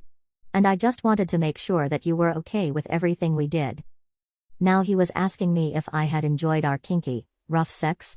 He actually cared about getting my consent for our sexual encounters. I certainly hadn't expected that kind of concern for my well-being. But I wasn't going to fall for his kindness and compassion act. He was definitely trying to get something out of me. I just didn't know what it was yet. But all I had to do was be patient and he would eventually show his cards. "You were a little rough," I finally said. "But I really enjoyed it. And I wanted it." He smiled and ran a finger down my cheek. "It certainly seemed like that," he said. "I just hope it won't be too long until our next time." I blushed and lowered my head. He wasn't supposed to be talking to me like this. And I wasn't supposed to be melting like a hot stick of freaking butter just because he was treating me with basic human decency. What the hell was wrong with me? Were my expectations of other human beings, particularly men, that low? Or maybe it was my self-esteem that was the problem. Maybe I'd been dragged through the mud so many times that even the slightest gesture of caring or concern was enough to make me swoon. "Is everything okay?" he asked. All of a sudden, "You're really quiet." This was my chance to come clean and tell him how I really felt. There was no point holding back or pretending. As nice as he was acting, he probably would have been more than happy to know that I wanted to leave. It would be one less thing for him to worry about. "I just want you to know that I'm really grateful for everything that you've done for me. If you weren't there, Igor and his goons probably would have kidnapped me. And I'd probably be tied up in a basement somewhere being tortured." His eyes narrowed and flooded with anger. He stood up from the bed and began pacing back and forth in the room. "I'm really looking forward to getting my hands on that bastard," he said with a snarl. I shivered with fear and excitement. For some reason, it really turned me on to see how much hatred he had for a man he'd never even met. I would have loved to see both of them bare-chested, sweaty and bloody, fighting for control of me and willing to kill for it. I closed my eyes and sighed. I felt a tingling and wetness between my legs. Yes, there was definitely something wrong with me. But maybe the first part of my recovery was admitting that I was fucking crazy. After a few more minutes of angrily pacing around, he eventually came back to the bed and sat down. "I'm not sure how to tell you this," he said. "But I don't think your life is ever going to be the same again." "What do you mean?" I couldn't help asking, deathly afraid of the answer. He spent the next several minutes explaining the Molotov cocktail attack that had taken place at one of his family's buildings. I covered my mouth in horror. This had already gone much farther than I would have ever imagined. There was no turning back for either side. This was going to turn into a full-fledged war. There would be heavy casualties. And I was almost certain that the Bratva would win. They were too strong. There were too many of them. The Antonellis would be wiped out. It was really none of my business and shouldn't have cared. But for some reason I did. Was anyone hurt during the attack?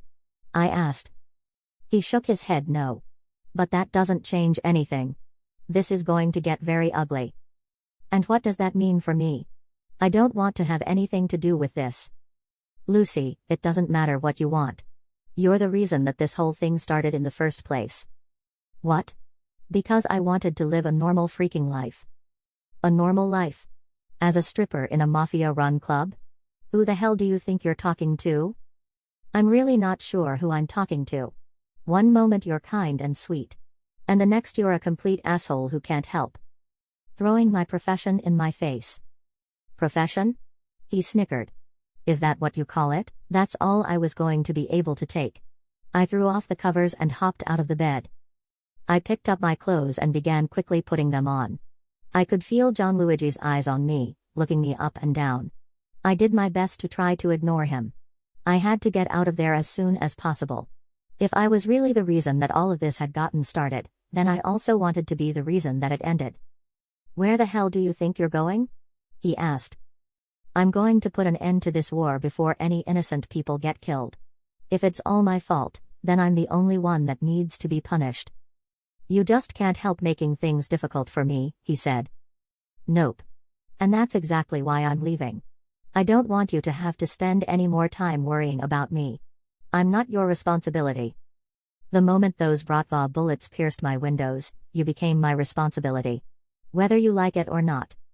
So your plan is to keep me locked up until the war is over? Until everyone's dead?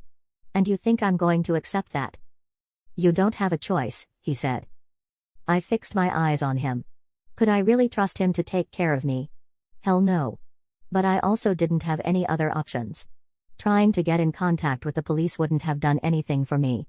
The entire NYPD was in the pocket of the Russian mafia. They wouldn't hesitate to deliver me right into the arms of my enemies. Even running away didn't seem like a very good option. The Bratva were everywhere. It would only be a matter of time before they hunted me down. I sighed heavily and shook my head.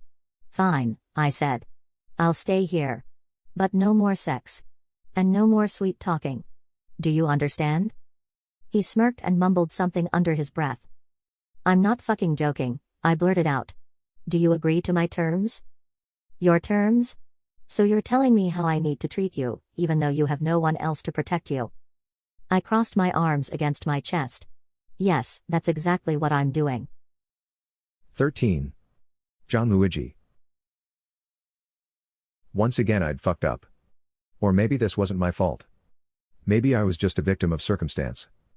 But Leonardo would definitely put the blame on me. He seemed to always do that.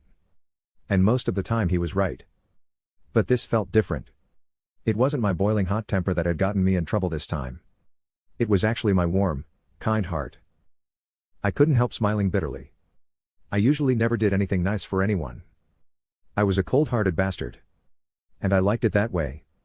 And then the one time that I actually try to help another human being, what happens?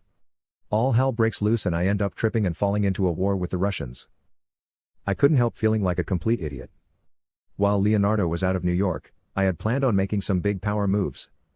Putting myself in a position to eventually break off from the family and start something on my own. But all those plans seemed to have gone up in smoke, the moment I laid eyes on Lucy. For good and bad reasons, I would never forget that day. As I entered Midtown Manhattan, I immediately noticed the heavy police presence and the bottled-up traffic. NYPD helicopters hovered overhead. Cops on foot and on horseback patrolled the sidewalks. And there were about 100 different types of police vehicles on the street. I sighed and slammed my fist against the steering wheel. This was going to be worse than I'd even imagined. It wouldn't be just local police working the investigation. The feds would be brought in. ATF. FBI. And others. There was no way that this was going to be swept under the rug. And that brought me to the question of why the Russians would do something so rash. Why would they want to bring so much heat on themselves? Could it really be just over Lucy? Had she put some kind of spell on her ex, and now he couldn't bear to live without her? I couldn't make sense of it. They were jealous and possessive men. All of us in this life were. There was no question about that. When we penetrated a woman, we instantly considered her to be our property. And most of us had very little interest in sharing. Especially not with men in other mafia families. It was all about pride and ego. And had very little to do with love. So I guess it wasn't the craziest thing in the world to think that the Russians would want to go to war with us over this. They had a reputation to uphold. And so did we. This was definitely going to get ugly. There would be casualties on both sides. That was becoming more and more clear. I turned on 47th Street and parked. I was about 11 blocks from the hotel. That was as close as I was going to be able to get. When I stepped out of the car, the loud sounds of honking horns and helicopters exploded in my ears. I rubbed my temples. I could feel a massive headache coming on. I felt completely out of my element. I preferred roaming the streets after dark when most of the normal, well-to-do, law-abiding citizens had gone home. Being outside in this bright sunlight, with so many people and so much noise, made me very uncomfortable. It was as if that shy, reclusive kid that I used to be before my parents died was still deep inside me, fighting to rear its head and come to the surface at all the wrong times. I took several deep breaths and tried to steady myself. If Leonardo could see me now, he would be so disgusted. He had done so much to help me, but it seemed like I was incapable of returning the favor and doing something that was really helpful to him, except for occasionally bashing people's brains in. I started walking towards the scene of the attack. I had to get as close as possible without being recognized by any of the cops on the scene. When I got to about a block away from our property, I noticed a large crowd gathered in front of a police barrier. It seemed like the entire New York Police Department was on the other side of the barrier. I'd never seen so many cops in one place. It sent a shiver down my spine. It was the Russians who had brought this attention to one of our properties. As soon as possible, we were going to have to return the favor. I pushed my way through the crowd, keeping my head down, trying not to make any eye contact. I eventually got up near the front line. I was wearing a baseball cap and sunglasses, so I doubted any of the cops, even the detectives, would have been able to recognize me. And I didn't recognize any of them. But then I saw him. 6'5", broad-shouldered, dressed in an impeccably tailored suit. Looking every bit the part of a mob boss who had gone legit but still maintained his connections to the underworld. Leonardo was talking to a couple of detectives that he towered over. They looked so small in comparison. I chuckled. It seemed ridiculous to think that those guys were going to be able to help us. After a few minutes, they all shook hands and the detectives walked away. Leonardo reached into his pocket and pulled out his phone. I frowned. Who could he be calling in the middle of all these coppers? Moments later, my phone started ringing. I answered the call. "Nice suit," I said. "I've got one just like it." "Where the hell are you?" he hissed. "Close enough to see you, big bro. But far enough away that you can't see me." "We don't have time for any fucking riddles," he said. "We've got big problems." "How big?" I replied, no longer smiling. "Big enough to put us both away for a long time." There were a few moments of silence. I was surrounded by a crowd of clueless and curious onlookers. As he held the phone to his ear, he kept scanning the crowd, probably trying to locate me. "So what's the move?" I asked. "Meet me at Scarabelli's in an hour. Make sure you're packing." It had been a few months since I'd seen my brother. That was strange for us. We usually didn't go more than a couple days without meeting up. I couldn't help remembering the last time that we'd been together down in the Bahamas. It was such a beautiful day, the clear blue sky overhead, the ocean stretching out in front of us, our toes dipping in the sand. Everything had seemed so perfect. And then for some reason, we'd started arguing. And then it had gotten physical. Very physical. He was on top of me, his hands wrapped around my neck, a homicidal rage in his eyes. He was going to kill me. I could feel the life force draining from my body. It was getting harder and harder for me to breathe. And just when I thought that there was no hope, I heard his wife's screaming voice and saw her scratching and clawing at his face, begging him to get off of me. And eventually, he did, rolling over on the sand. It took me a few moments to catch my breath and recover. But eventually, I was able to get on my feet and limp back to my bungalow. That was the day I realized that I was going to have to break off from the family business. Leonardo would never give me the reins. He didn't think I had what it took to be a Don. I was too hot-tempered. Too willing to use violence to make a point. I didn't have the strategic mind necessary for the role. All that may have been true. But I still wanted to be a boss. A shot caller. A Don. I was going to have to make that clear to Leonardo, today or over the next few weeks. There was no sense in keeping it inside of me, letting my anger and resentment bubble up. It would be much healthier to just put everything on the table. But unfortunately, this matter with the Russians was the most important piece of business. My personal ambitions would have to be put on hold. I had gotten us into this mess and I was going to have to figure out a way to dig us out of it. Or else, everything that our family had built over the last 100 years could be lost. Destroyed. Burned to the ground and reduced to a pile of ashes. Scarabelli's was one of the few restaurants in town where it was safe for us to meet. Every week, Leonardo had his security team perform sweeps throughout the restaurant, making sure that there were no recording devices. All employees were kept under tight surveillance both on and off the job. And we were the only mob-related people allowed inside. As usual, I used the back entrance, walked through the kitchen, nodded at the familiar faces, then entered a private room. Leonardo was looking down at his phone, brow knitted, typing away furiously. He sensed my presence but he didn't look up. I walked slowly towards the table. I gripped the back of a chair and looked down at him. What the hell is his problem? I wondered. We haven't seen each other in months and this is how he greets me? Are you just going to stand there like an idiot? He asked without looking up. I gritted my teeth. I could feel all my anger mounting to the surface. I was about to explode. But right before I did or said anything stupid, he looked up with a big grin on his face. Then he stood up and came towards me. We hugged, tighter than we'd hugged in years. I missed you, you old bastard, I said. I wish I could say the same, he replied. Then we both started laughing. Unfortunately, those warm feelings between us didn't last for long. As I explained to Leonardo how exactly we'd gotten in this position with the Russians, his face grew darker and darker. His eyes filled with rage. I could tell he had the desire to reach across the table and strangle me. And I really couldn't blame him. And where the hell is the girl now? He asked. I sighed and looked away from his glaring eyes. She's at my condo. Great, he snickered. So she knows where you live. Yeah, it's not ideal, I said.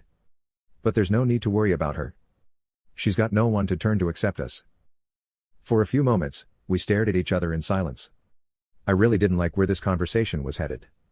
I almost regretted telling him the truth. Maybe I should have made up a story. Pretended that I had no idea why the Russians would brazenly attack one of our buildings with Molotov cocktails. But I had never lied to my brother. And I didn't feel like starting now. No family or close friends in the city? He asked, raising an eyebrow. There was something in the tone of his voice that made me go cold. He was planning something sinister. I didn't like it. Not one bit. I swallowed hard. No. She comes from a broken home in Ohio. She hasn't talked to her parents in years. Both her mother and stepfather used to abuse her. So. He waved his hand in the air, cutting my words short. So what are you, a social worker now? He asked. Are you going to start taking in every lost, damaged woman that you encounter? My mouth gaped open. He was laughing at me. Mocking me. Anger bubbled in my veins. I wasn't going to be able to contain myself for much longer. But I had to. For my sake. And for Lucy's. Maybe my brother was trying to provoke me. Maybe he wanted me to lose control, fly off the handle, and once again prove that I wasn't ready to be put in a position of leadership. It's not an ideal situation, I said. But it's what I've got to deal with right now. No, it's what we have to deal with right now. All of us. I sighed and shook my head. Listen, Leo, you would have done the same thing in my place. Our eyes locked on each other. His face turned red. His lips quivered. It seemed like it was impossible for us to talk without all of our tension and resentment exploding to the surface. That's where you're wrong, he snarled. I would have never been in that position in the first place. What's that supposed to mean? It means that I never would have been involved with any type of strip club. And I never would have allowed a stripper to get in my car. And I never would have agreed to give one of them a ride home to whatever, dingy, run-down part of the city she lived in. Does that make it any clearer for you? He slammed his fist against the table. I didn't flinch. I kept my eyes fixed on him. At that moment, I remembered what he had said to me when we were on the phone. Make sure you're packing. Which meant that he wanted me to be armed, meaning that he thought there was a possibility that we might run into some trouble. But I couldn't help realizing the irony of the situation. The .38 caliber pistol that I had on my waist might actually have to be used to defend myself against him. That was the crazy world we lived in. The one we were born into. All the tension, stress, hatred, and resentment could explode at any time. It could lead you to hurt those that you love the most. I hoped that my brother and I weren't going down that path. I hoped that we weren't going to end up in two warring factions. Whatever the case, there were only so many insults that I was going to be able to take. And I was just about at my limit. He didn't know anything about Lucy, but he still felt it was all right to insult her, just because she worked in a strip club and made her money performing for horny, lonely men. She was doing what she had to do to get by, just like a whole lot of people. I wasn't going to sit in judgment of her and wasn't going to let my brother or any other man do so either. I could feel the anger beginning to boil in my veins. My heavy, tattooed fists were itching for a fight.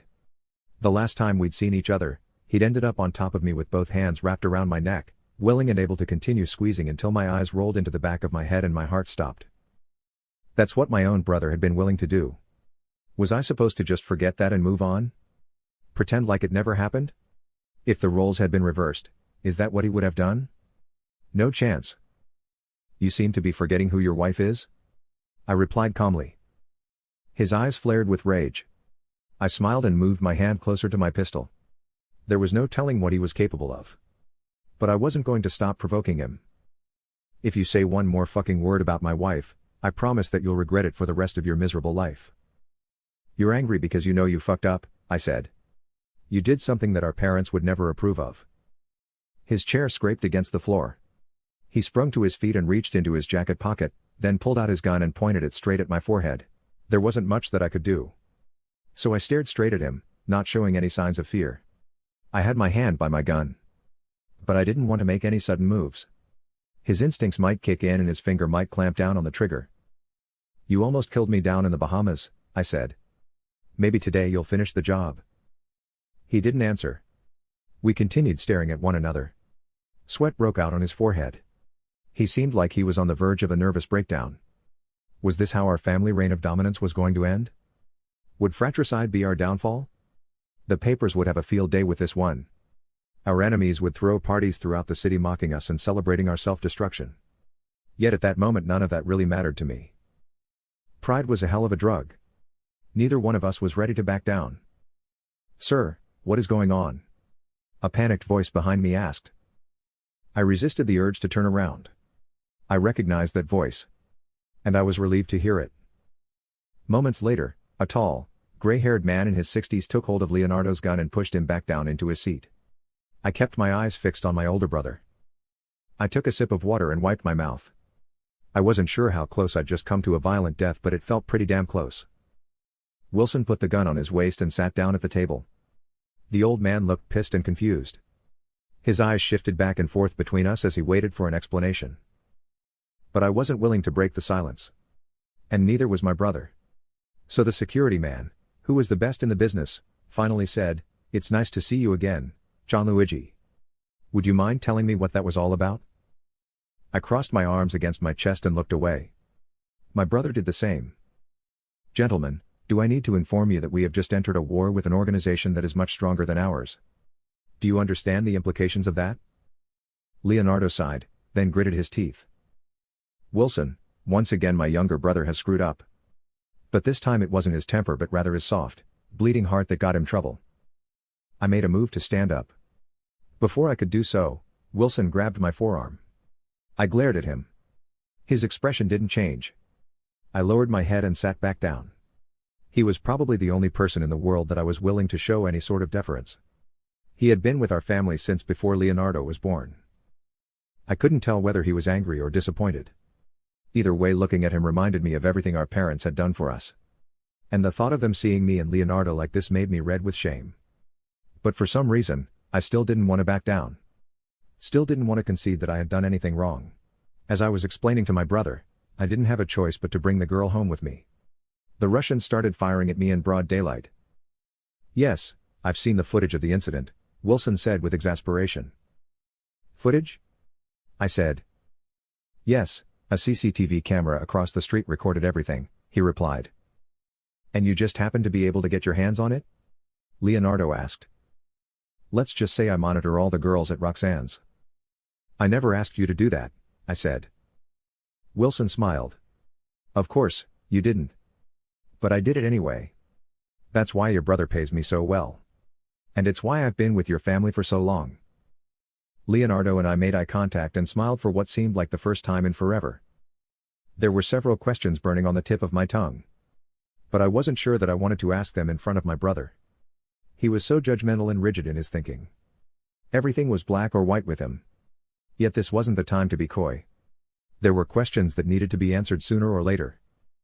Does that mean that you have a file on Lucy O'Neill, if that's even her real name? I asked, terrified of what the answer may be, terrified at the thought that she may have lied to me, told me a sad story to trick me into feeling sorry for her.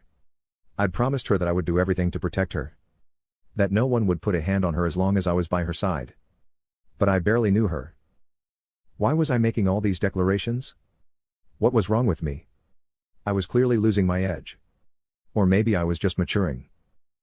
Wilson chuckled and shook his head. I see that even after all these years of service in your family, you still underestimate my powers, John Luigi. That's very disappointing. But such is the life of a private security man. All of the danger and risk. But none of the glory and reward. There was a playfulness in the old man's tone that made me smile. But nonetheless, this was a serious matter. And we needed to get to the bottom of it ASAP. So I'll take that for a yes, I replied. He nodded up and down slowly. Then he spent the next 15 minutes giving me a breakdown of the information that he'd gathered on Lucy going back to the first time her mother and stepfather were visited by Child Protective Services in Ohio up to her time working at Roxanne's after fleeing the clutches of her abusive Bratva-affiliated ex-boyfriend.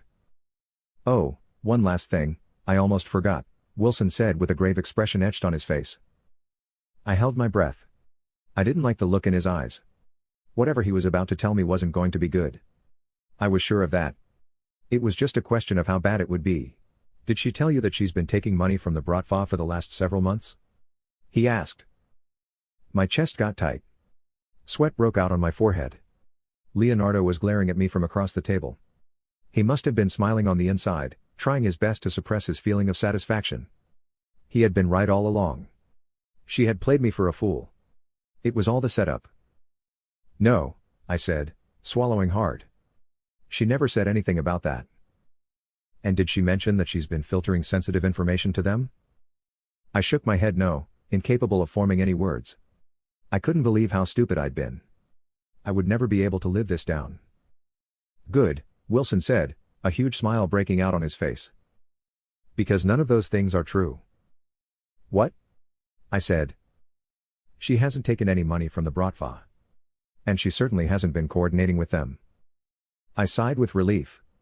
It felt like a huge, crushing weight had been taken off my chest.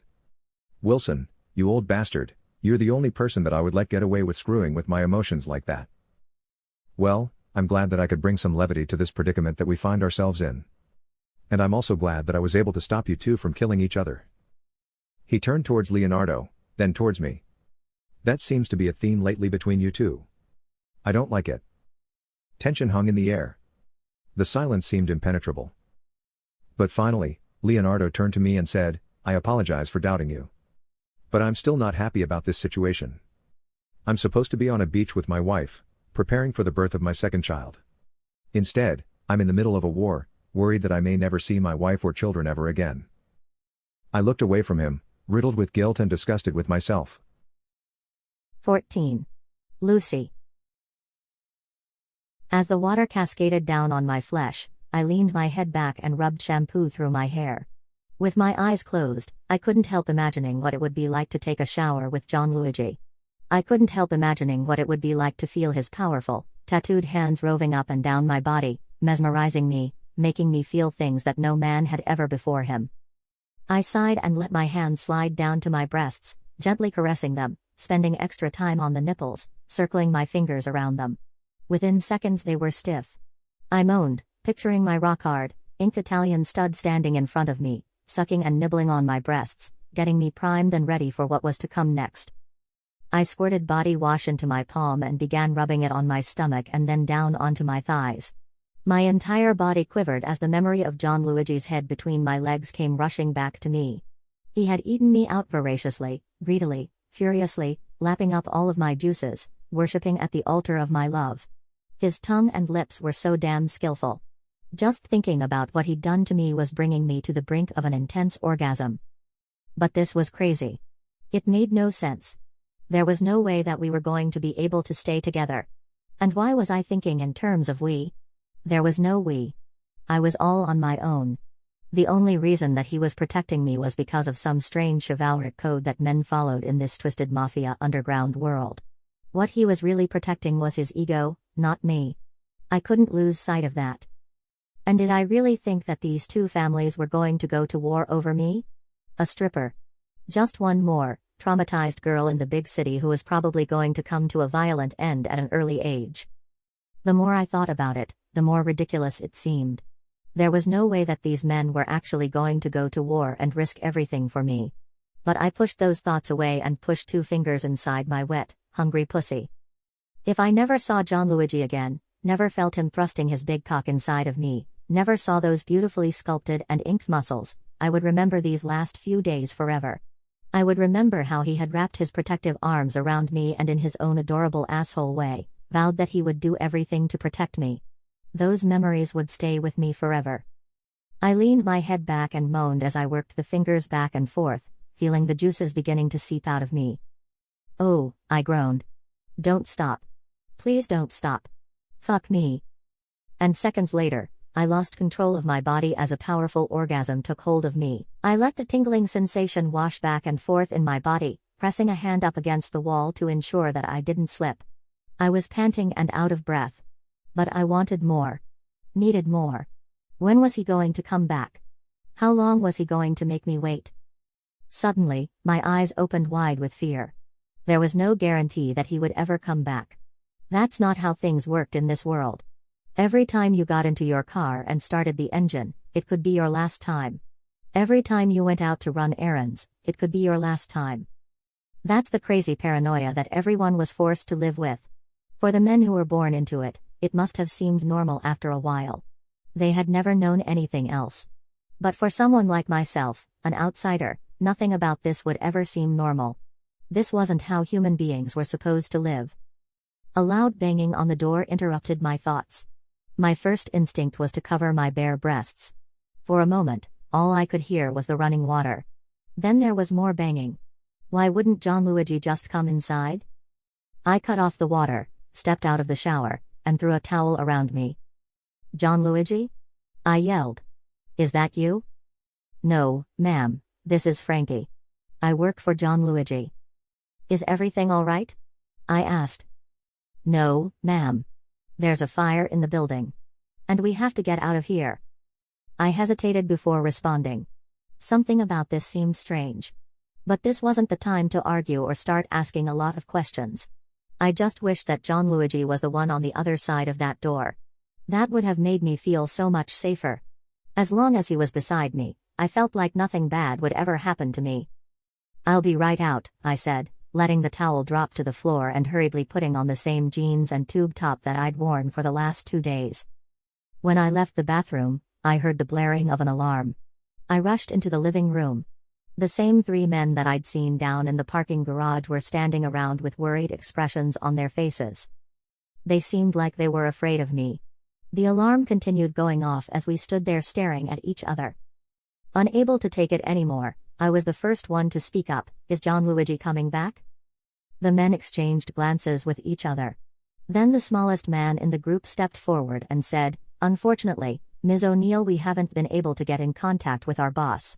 But the most important thing right now is your safety." He spent the next few minutes explaining the plan to transport me in one of their bulletproof vehicles to a safe location in the meatpacking district. "Do you really think there's a fire in the building?" I couldn't refrain from asking.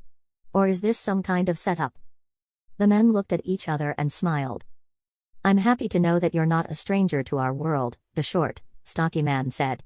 "We're not sure whether this is real or not. But either way, we are going to take every necessary precaution." 10 minutes later, I was sitting in the back of a black SUV, next to one of Gianluigi's men. The other 2 guys were in the front. We pulled out of the parking garage and saw the fire trucks, police cars, and crowd of onlookers outside the building.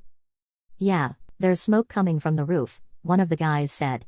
"But keep your pieces ready just in case." I didn't like the sound of that.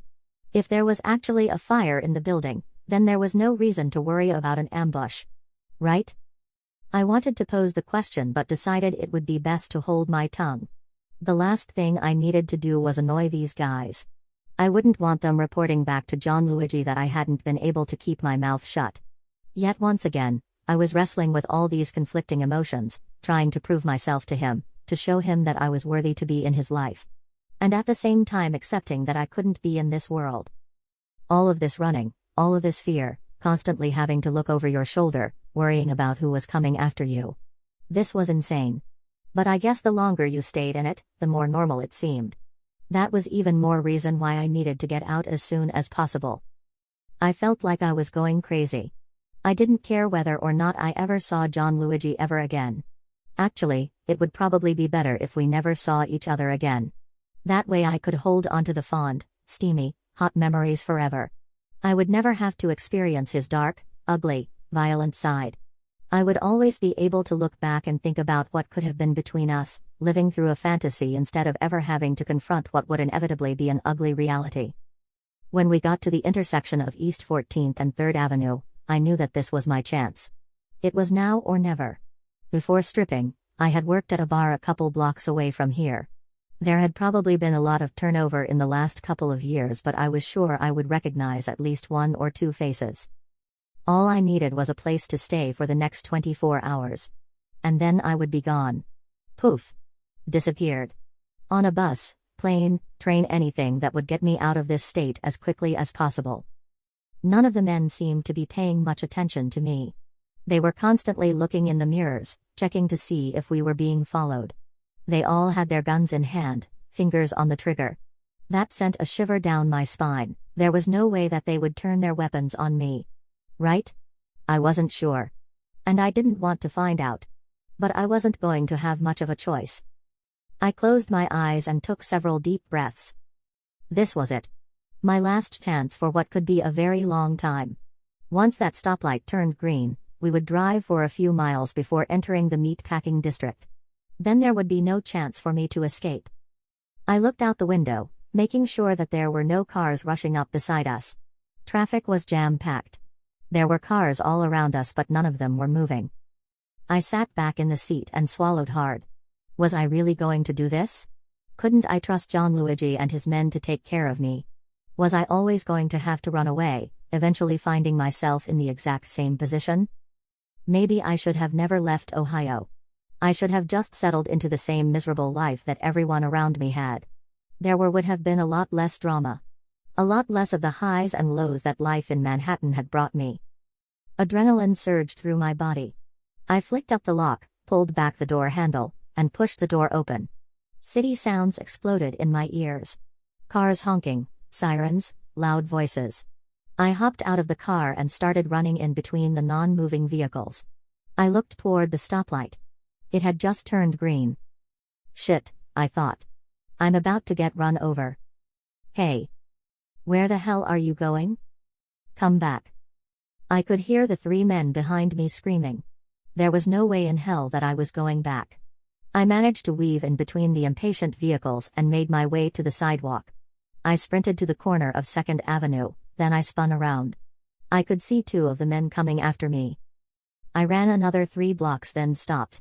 Panting and out of breath, I walked into the Dead Fox bar. It was midday, so the place was mostly empty. I didn't recognize the tattooed, blonde girl behind the bar or any of the patrons sitting in front of her. But that didn't matter. This was a safe space. At least I hoped it was.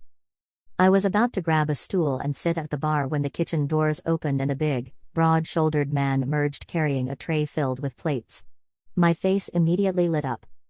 Dan McGraw, my old manager. He had always looked out for me and given me extra shifts when needed. He'd also allowed me to take home food every now and then. After dropping off the trays, he came back to the bar. He looked at me, then looked away without recognizing me. He slowly turned back towards me, his eyes full of surprise. "Lucy. Is it really you?" he said, coming around from the bar and opening his arms wide. We hugged tightly. I could feel a torrent of tears welling up in my eyes. I wanted to cry, but this wasn't the time for that. I had to be strong. I thought you had disappeared off the face of the earth, he said.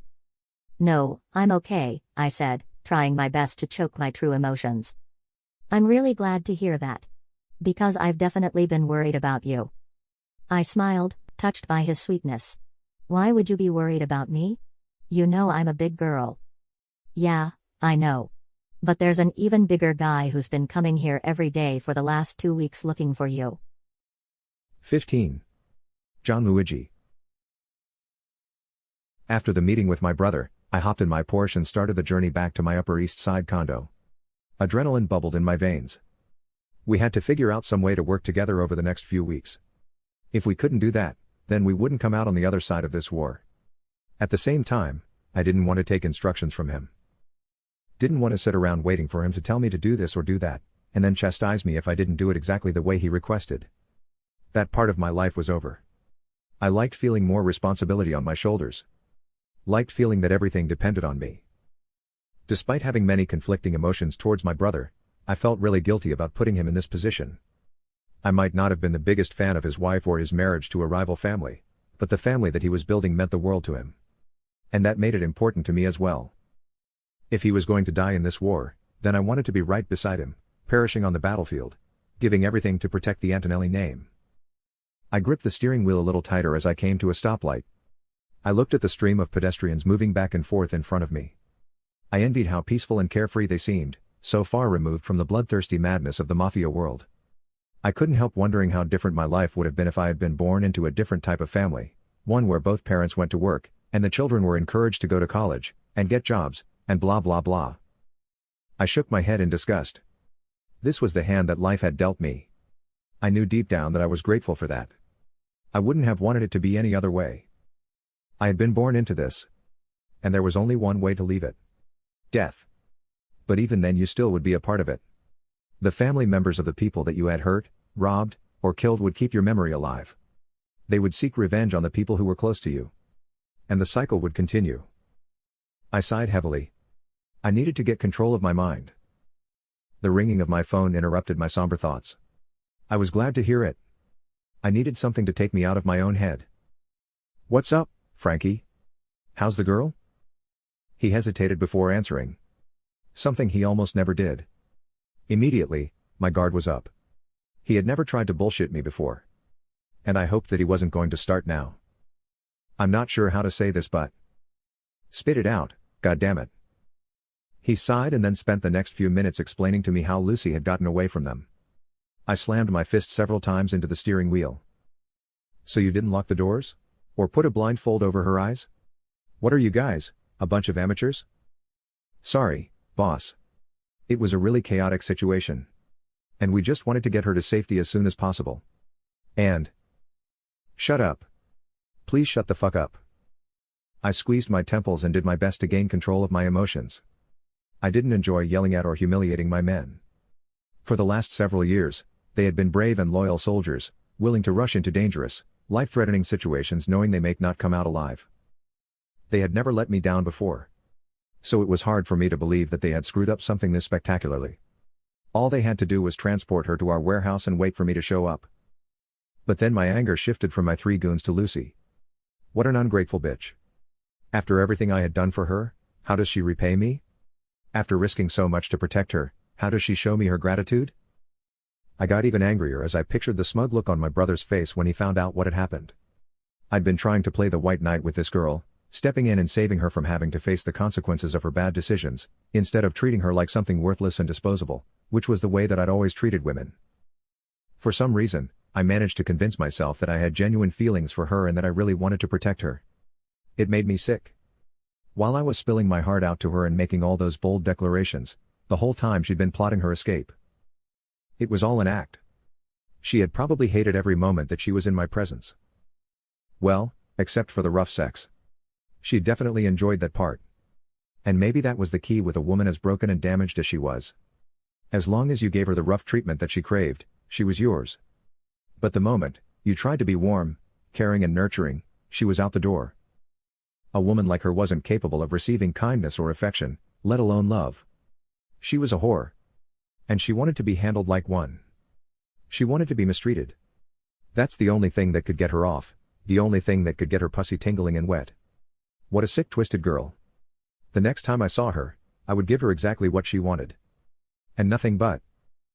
No more kind, sweet words. No more making promises about protecting and providing for her. No. I was going to put her through hell. And she was going to love every minute of it. I couldn't wait to wrap my fingers around her fucking neck. I zoomed through traffic as fast as I could, desperate to get to 2nd Ave where Lucy had hopped out of the car. She couldn't have gotten that far. She wasn't friends with any of the girls at the club because we didn't allow them to even talk to each other. So there weren't going to be a lot of people for her to turn to.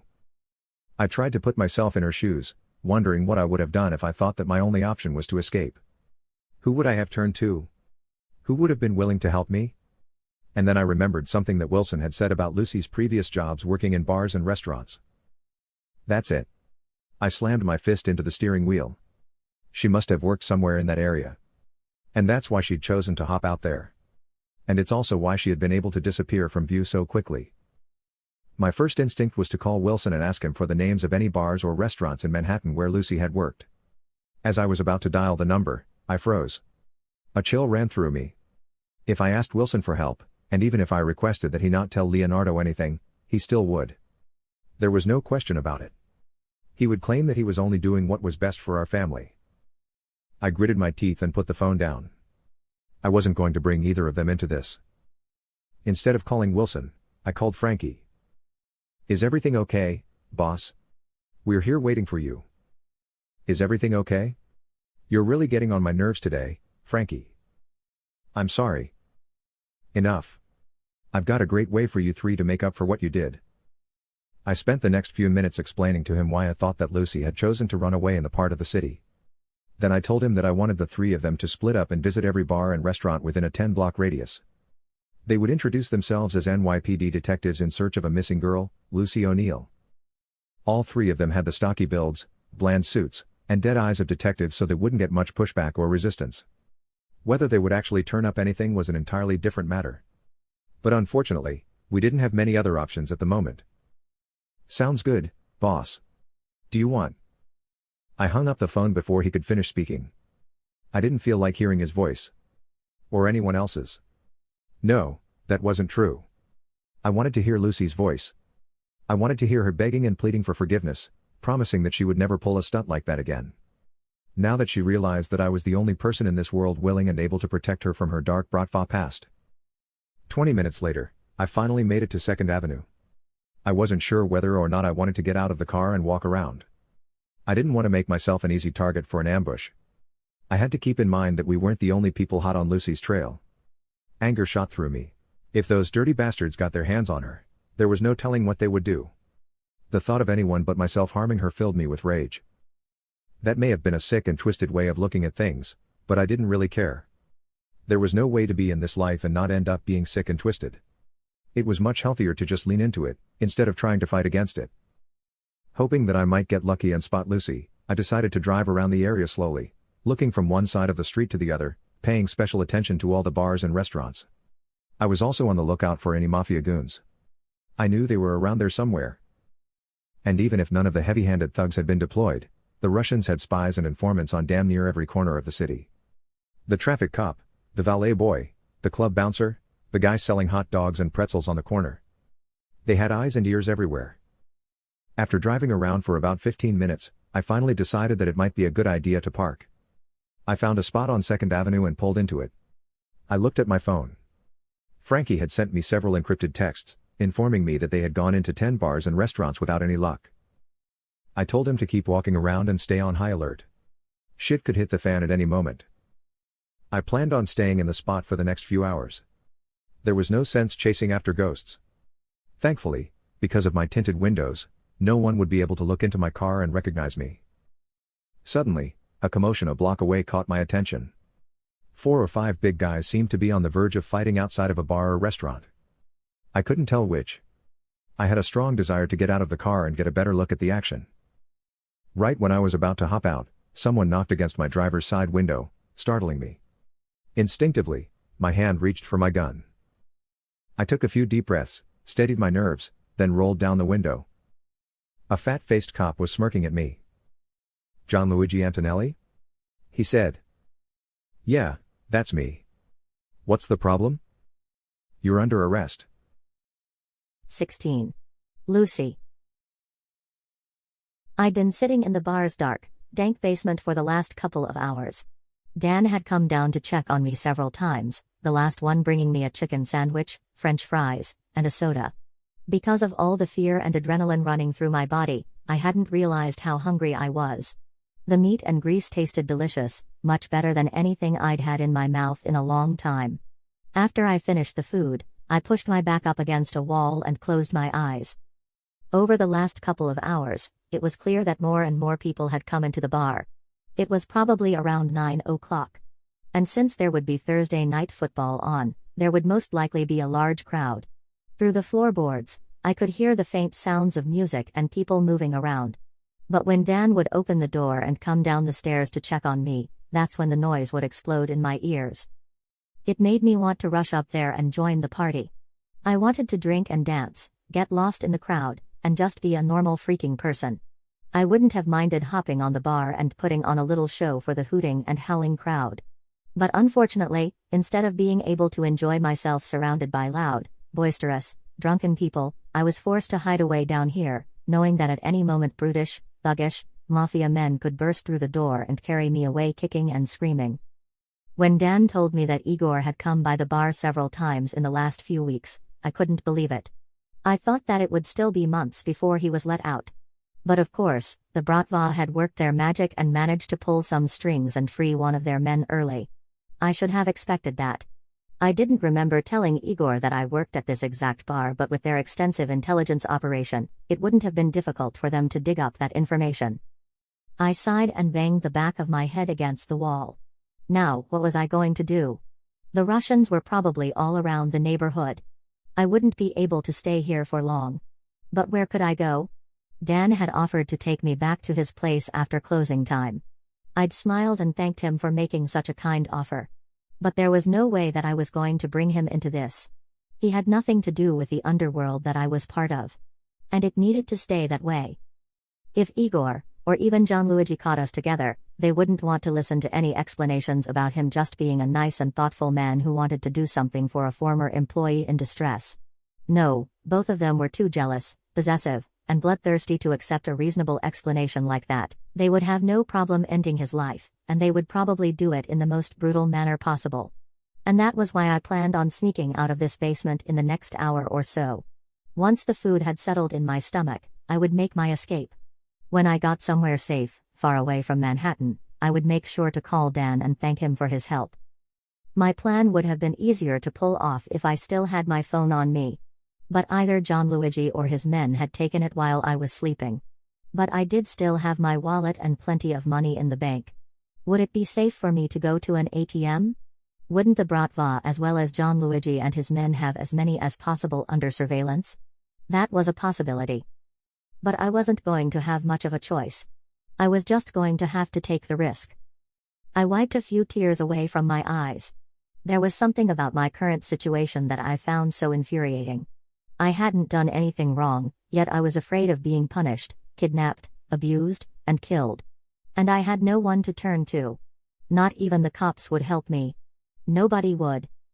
John Luigi had promised that he would help me. But I had seen through his bullshit. For him, helping me meant controlling me. It meant telling me what to do and when to do it. I'd been through that before, and I was happy that I hadn't fallen for that act. I was never going to see him again, and that was perfectly fine with me. Yes, he did save my life when the Russians started shooting at me. And I guess, I was grateful for that. And yes, the sexual encounter we'd had in his apartment was incredible and something I would remember for a long time, maybe forever. But that didn't mean that we had any business being together. There were so many women in this city who would gladly accept being his footstool. So many women would have loved to be a mafia woman, dutifully obeying all of their husband's wishes, sacrificing everything for his happiness. But no matter how sexually attractive I found a man or how hard he made me come and shiver with orgasmic pleasure, I would never be able to play that role.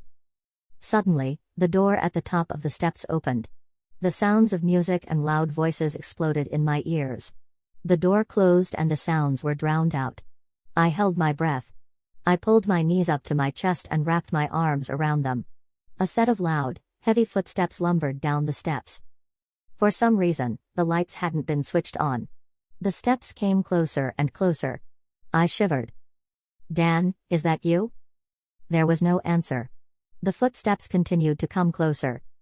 Was this going to be the end of me? Had one of my pursuers finally caught up to me? I breathed a sigh of relief when Dan's face finally came into view in the darkness. I smiled. "You scared me for a moment," I said. "I thought that you might be someone else." He put a finger to his lips. Fear shone in his eyes. Something was wrong. Very wrong. He removed the finger from his lips, then pointed upstairs. I gasped and quickly covered my mouth. He cupped his hand over my ear and whispered, "The Russians are upstairs. We tried to keep them from coming in, but they beat up both of the bouncers. Cops refused to show up." "You think they know I'm here?" I whispered. "They suspect something. And it won't be long before they come down here." In the darkness and silence, we stared at each other for a brief moment. I could tell that he was very concerned for my well-being. But he was also fearful for his own life. It must have dawned on him just how dangerous this situation was. I would never forgive myself if anything happened to him because he had tried to help me. It was time for me to go. He reached into his pocket, pulled out a wad of bills, and extended them towards me. "Tonight's tips," he said. "About $90. Wish I had more to give you." I covered my mouth and tried to keep from sobbing. Working at this place didn't leave you with a whole lot of extra money at the end of the month. So it wasn't easy for him to part with his tips. But there was no way that I was going to be able to take his money. I hadn't done anything to deserve it. I pushed his hand away. Then I reached out and wrapped my arms around his neck and hugged him. "That's so sweet," I whispered. "But I can't take your money. I just need to get to the Port Authority bus terminal and I'll be fine." "I'm not giving you a choice, Lucy. I know you're a big girl and all that.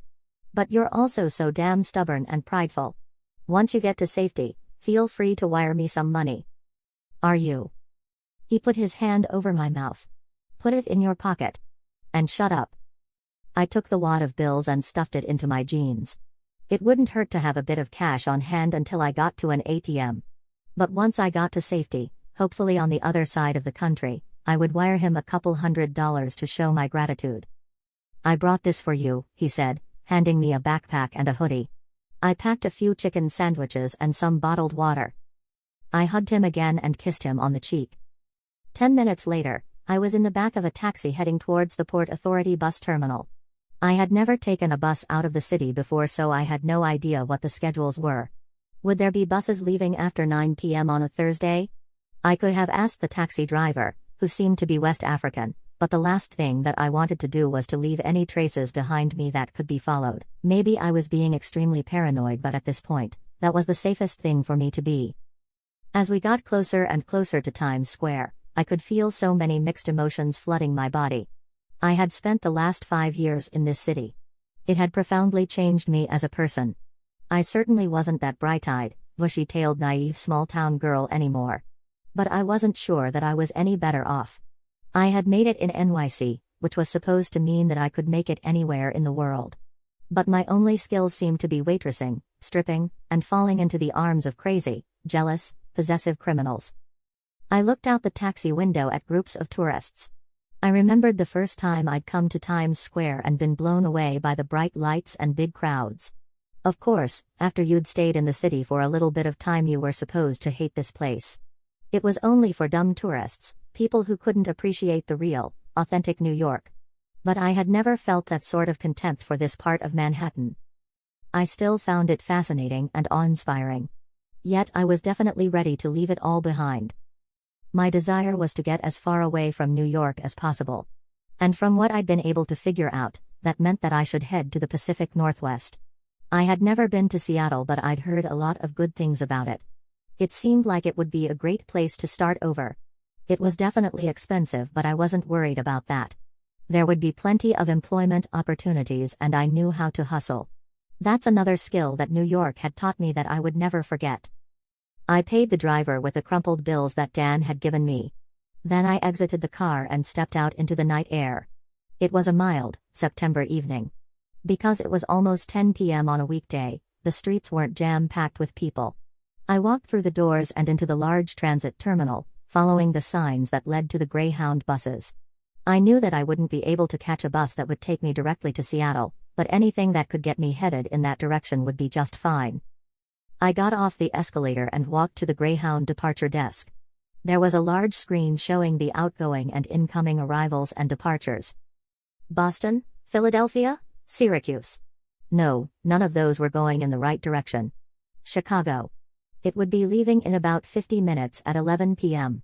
The bus would arrive the next evening at 7:45 p.m. It would be a 22-hour ride, which included 2 transfers in Pittsburgh and Cleveland. The economy ticket was $143, so I would need to find an ATM. The long ride would give me plenty of time to catch up on my sleep. I couldn't wait to get on the road. 17. John Luigi. Under arrest? I said.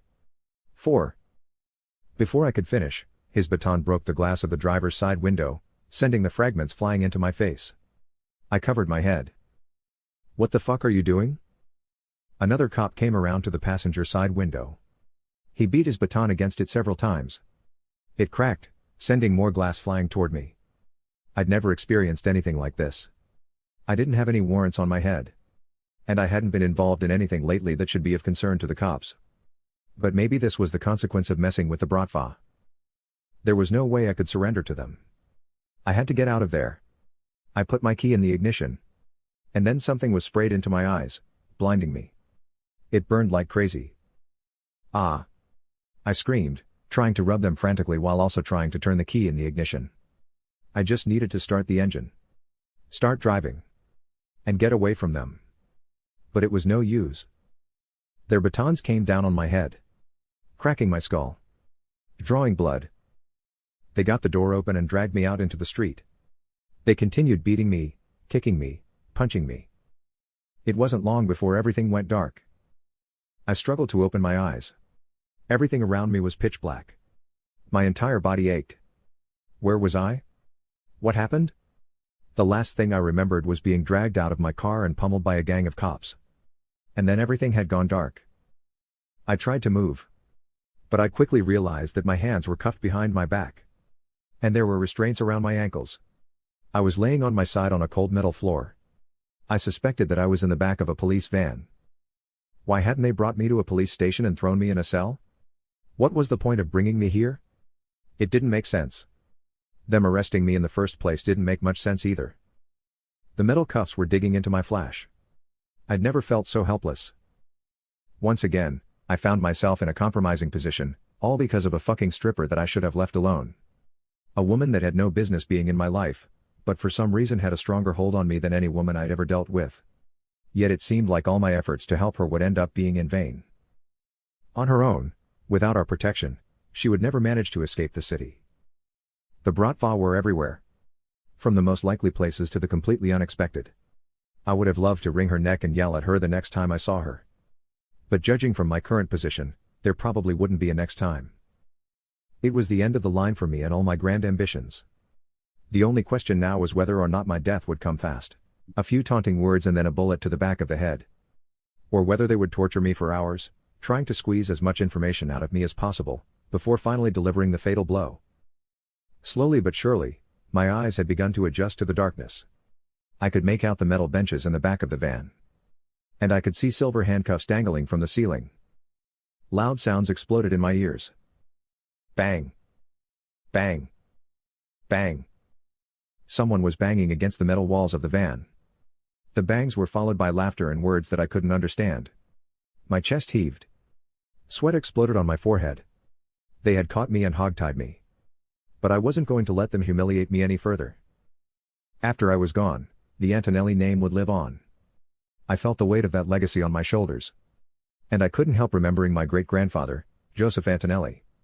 This must have been similar to the terror that he and his wife had felt, almost 100 years ago, when they'd been kidnapped by the Chambers gang, taken to a basement, and tortured for weeks before their bodies were finally disposed of in a dumpster. But it wasn't fear running through my veins. It was anger. A homicidal rage. Before they killed me, all I wanted was a few minutes alone with Igor, the bastard who had dared to put his hands on Lucy, the Russian punk who had traumatized her in ways that she would have to deal with for the rest of her life.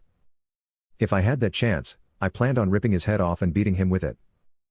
The sound of the locks being undone snapped me back to the present. The back door opened and bright light exploded in my eyes. 2 rows of soldiers, in full military gear, with long guns and balaclava face masks, stood in front of me. This was even worse than I thought. The cops must have handed me off directly to the Russians. "Are you guys just going to stand there and look at me?" I asked, trying to show as much bravado as possible. The largest man, who was standing in the middle of the front row, slowly took off his face mask, setting free a head of long brown hair that went down just past his shoulders. He had tattoos on both sides of his neck and a menacing look in his eyes, one of which appeared to be made of glass. He stood about 6'6" with broad shoulders and a square jaw. I couldn't help nodding in appreciation. He was quite the specimen. A badass motherfucker. I almost felt proud to have what appeared to be such a worthy adversary. But what he said next made me anything but proud. It actually filled me with an anger and a jealousy that I never suspected I was capable of. "Nice to meet you, John Luigi," he said. "From what I hear, you've been entertaining my future wife while I've been away. I have to thank you for that." My mouth gaped open. I couldn't believe what I had just heard. Lucy hadn't said anything about them being engaged. But this wasn't the time to jump to conclusions. I had to stay calm and focused. If I could keep my wits about me, there might be a way out of this. "I'm really not sure what you're talking about," I responded. "I don't entertain strippers. I hire them and they make money for me. Got it?" The arrogant smirk disappeared from the towering bastard's face. Amongst his soldiers, there was some murmuring in Russian. I looked behind the 2 rows of armed, masked men and realized that we were in some kind of warehouse. How ironic. Over the last several years, I delighted in bringing my victims to abandoned warehouses, far from the prying eyes of potential witnesses, torturing them, humiliating them, and doing away with their lifeless bodies. I guess it was only fitting that the tables were eventually turned on me. "I never thought that you Antonellis would be involved in something so trashy. There's no way your parents would have approved of having strip clubs attached to the family name." Just the mention of my parents set my blood on fire. "You don't know anything about my parents. Don't worry about what type of business we're in." "Fair enough," he replied. "I don't know much. But I do know that you and your older brother have been fighting a lot lately. And I have the feeling that you're ready to break out on your own." Me and my brother get along just fine. I couldn't resist firing back at him, even though it was far from the truth. And how did he know anyway? Maybe he didn't know anything. Maybe he was just throwing things up at the wall, trying to find out what would stick. In that case, the best thing for me to do would be to keep my mouth shut. "It really doesn't matter much at this point," he said. "Neither one of you is going to make it out of this war alive." There were a few moments of tense silence. I wasn't sure what my next move was. This back and forth didn't seem to be getting me anywhere. But any time that I could stall could end up being critical. Where were Tommy, Johnny, and Frankie? Where was Leonardo? Wilson? And where the hell had Lucy disappeared to? "So what do you want, Igor?" I asked. "Did you bring me in here to chit-chat? Or did you want to see in person what the guy who stole your woman looks like?" Now it was my time to flash an arrogant, self-satisfied smile. The image of Lucy's pale flesh glistening with sweat as I pumped and pounded her, as she cried out for me to fuck her harder, flashed before my eyes. I might never see her again, but what an intense encounter that had been. Unlike anything I'd ever experienced. She'd been so hungry and horny, so willing to play rough and be pushed to her boundaries. Igor's lips began to tremble. He took several menacing steps toward me. Lying on my side, with my arms cuffed behind my back and my legs shackled, there was nothing that I could do to protect myself. I was completely at his mercy. All my life I'd reveled in terrorizing people, beating and torturing them. I never stopped to think that someday it would all come back on me. I never imagined that I would one day find myself in such a pathetic position. "Don't worry, Antonelli, I'm not going to be the one to beat you. You're not worthy of my fists. It will be my lowest ranking men who do that job. That's all you deserve." Seconds later, the masked soldiers rushed forward, grabbed me, hoisted me in the air, and carried me on their shoulders. "Let me go, you bastards. Put me down," I yelled as I tried to wriggle free from their ironclad hold on me.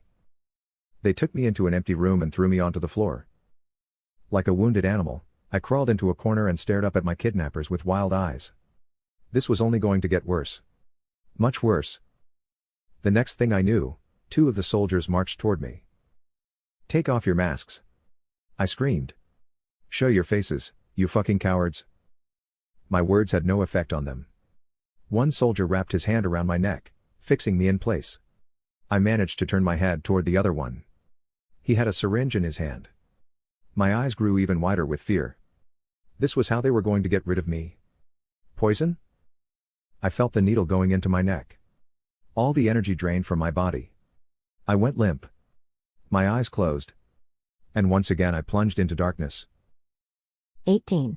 Lucy. There were so many people moving back and forth all around me. I hadn't expected there to be this much activity at night in the transit terminal. But apparently, I wasn't the only person trying to get out of the city, or the only person seeking refuge in a new place. Once I got on the bus, I would finally be able to relax.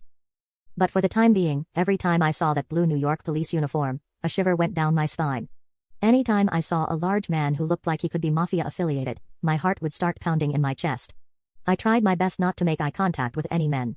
But I had the unmistakable feeling that each one of them were looking me up and down. As I slipped my card into the ATM machine, I held my breath hoping that Igor hadn't contacted my bank and figured out a way to get them to put a hold on my card. I was definitely going crazy. It's not like he could have eyes and ears literally everywhere. There had to be cracks somewhere that I would be able to sneak through. I entered $2,000 as the withdrawal amount and waited anxiously as the machine spit out my bills. One thing I had going for me was the amount of money that I had saved up over the last couple of years. For so long, I'd imagined that once I had a certain amount of money all of my problems would go away. How wrong I had been. I had more money in my account than I'd ever imagined possible. And at the same time, I had more problems than ever before. Life could be a real bitch sometimes. I sighed and stuffed the money into my pocket. Suddenly someone grabbed my arm and tugged me backward. My body froze. I wanted to scream but my tongue was rooted to the top of my mouth. "Ma'am, did you drop that?" A deep, gruff, masculine voice asked. I looked up into the smooth, brown face of a mid-30-something cop. "The bottle of water, ma'am," he said, pointing toward a bottle that was rolling on the linoleum floor. I looked at one of the side pockets in the backpack and realized that one of the bottled waters had slipped out. "Thank you," I said, hurrying to pick up the bottle and get away from him. I could have sworn that I saw him shake his head and mumble something to himself as I scurried away. I had to get control of my emotions. Everything was going to be okay. Igor and his goons were probably still in the bar, hoping that I would walk right into their sadistic embrace. I just hoped that they wouldn't do anything to Dan. I would feel really guilty if something happened to him, just because he had tried to help me. By the time I got to the Greyhound ticket counter, it had closed. No big deal, I told myself. I walked to the self-serve ticket machine and put in my debit card. The machine beeped loudly and the screen flashed red. A message appeared on the screen: "We apologize for any inconvenience. Unfortunately, this machine is out of order." My heart sank. I stood there staring at the message in disbelief. I wiped away a tear, took several deep breaths, and trudged to a row of seats. I plopped down and leaned my head back. For the last couple of days, I'd been running on pure adrenaline. I hadn't slept for more than a couple of hours. That was finally catching up to me. I had almost no energy. I didn't feel like scrambling around and trying to find another way out of the city. I just needed to calm down and steady my nerves. The best way to do that would be to get a few hours of sleep. As I looked around the terminal, I could see a few other people who seemed like they were sleeping. And none of the cops patrolling the station were bothering them. So I figured this would be as good a place as any to get some rest. When I woke up, I would have a fresh perspective on my situation. As long as I had my wallet, debit card, and ID, everything would be okay. I could catch an Amtrak train first thing in the morning. But for right now all I wanted to do was sleep. I closed my eyes and within seconds I was dozing off, my mind drifting into the past, replaying images from the last few years of my life, especially the last few days from being assaulted by my pig of a boss, to being rescued by John Luigi, to surviving a hail of bullets. Hopefully, the months ahead would bring peace, quiet, and a sense of normalcy. "Hurry up. Pull it out," I heard a voice saying. Then I felt something bumping up against me. I was tired and assumed that I was dreaming. The bumping and jostling became more aggressive. Suddenly, it didn't feel like I was in a dream. Groggily, I opened my eyes. Two skinny guys with shaggy hair and face masks were standing over me. My eyes opened wide with shock. One of them had his hand in my pants pocket. "She's awake, man. Grab it and let's go." He pulled his hand out of my pocket and they both took off. I blinked several times, still not quite sure what was going on or how long I'd been asleep. The only people in the station appeared to be the cleaning staff. I put my hand in my pocket. It was empty. Then I tried the other pocket. Empty. Had I put my wallet in my backpack before falling asleep? I must have. I rifled through my backpack, going through each of the compartments. Nothing. No sign of my wallet. I looked in the direction that the two guys had run. I got to my feet and sprinted that way. Up ahead, I saw a cop looking down at his cell phone. Help. Help. They robbed me. I ran up to him, completely out of breath, pointing in the direction of the thieves. He looked me up and down with indifference. Please help me, I said. They stole my wallet. And my ID. And my words cut off. I realized that they'd also gotten away with the $2,000 that I'd withdrawn from the ATM. I fell to the floor, curled up in a ball, and began sobbing. I was doomed. There was no way that I was going to get out of this alive. I was stuck in the city. It would only be a matter of time until the Bratva got their hands on me. Where was John Luigi? He was the only person that could help me now. I never should have left him. Even if he was a little crazy and possessive, at least he had my best intentions in mind. But of course, I'd been too stubborn and too prideful to allow him to protect me. I just couldn't put my trust in his hands or any other man's. That way of living and thinking allowed me to get back on my feet, build up my confidence, and in some way deal with my past traumas. But I couldn't keep going like that. Eventually, I would have to trust, I would have to let go. Because ultimately that's what I really wanted. Maybe another woman in my position would have been able to go on living like this, not getting into any kind of relationship with the opposite sex, keeping up that hard protective shell all the time. But as I sat here alone and helpless with no money, no IDs, and no hope, I knew that I wasn't going to be able to continue like this any longer. I would have loved to go to the club and get my old job back. As long as I worked there, I would at least have some protection from Igor. I was also tempted to go to the police and tell them my story. I could finally tell someone about the abuse I'd suffered at his hands. I would finally have someone to listen to me as I explained the frequent nightmares and flashbacks I suffered because of what he'd done to me. But of course, there would be no consequences for him. There hardly ever were for men with his sort of connections. If I actually did go to the police, there would only be one person who was punished. And of course, that would be me. I'm not sure how long I sat on the floor wallowing in pain, but I started to notice people trickling into the station. I felt so pathetic. So I decided to get up and go outside. There was no point being in this transportation hub if I wasn't going to be able to go anywhere. A clock on the wall said 5:45 a.m. It wouldn't be long until the station was completely packed. I definitely needed to get out of there. I didn't have any desire to be around large groups of people. I walked outside into the early morning light. I was still groggy and achy from having slept for so long on the hard linoleum floor. I desperately needed a cup of coffee to wake me up. People were hurrying to work, while others, who appeared to be homeless or strung out on drugs, wandered in circles, talking to themselves or asking for spare change. As bad as I felt about my screwed up, dysfunctional life, there was clearly a lot farther for me to fall before I hit rock bottom. I sighed and began walking toward Roxanne's, which was only 7 or 8 blocks away. John Luigi was going to be so pissed with me. I would try my best to explain to him that I felt terrible about what I'd done. I shouldn't have hopped out of the car and run away. I should have waited until the next time I saw him and explained how I felt about the situation. I hoped that he would be able to forgive. And even more than that, I hoped that he was still willing to protect me. But there was more that I wanted from him than just protection. As I was forced to admit, my feelings for him went much deeper than a sense of gratitude for what he tried to do for me. Just thinking about his brute strength and power made me tingle with excitement. Thinking about how vulnerable he'd been when we were in bed together made me want to spend much more time with him, peel back all of his layers, and really learn about the man who lived underneath the tough guy, mafia outer shell. But make no mistake about it, I knew that he wasn't pretending to be a tough guy. He was clearly the genuine article. I just knew that there was so much more depth to what he showed on the surface. When I got to within a block of Roxanne's, I peered into a shop window glass trying to take stock of just how hideous I looked after the last few days of stress and poor sleep. My eyes were strained and red. My hair was a mess. I sighed and turned away from the glass.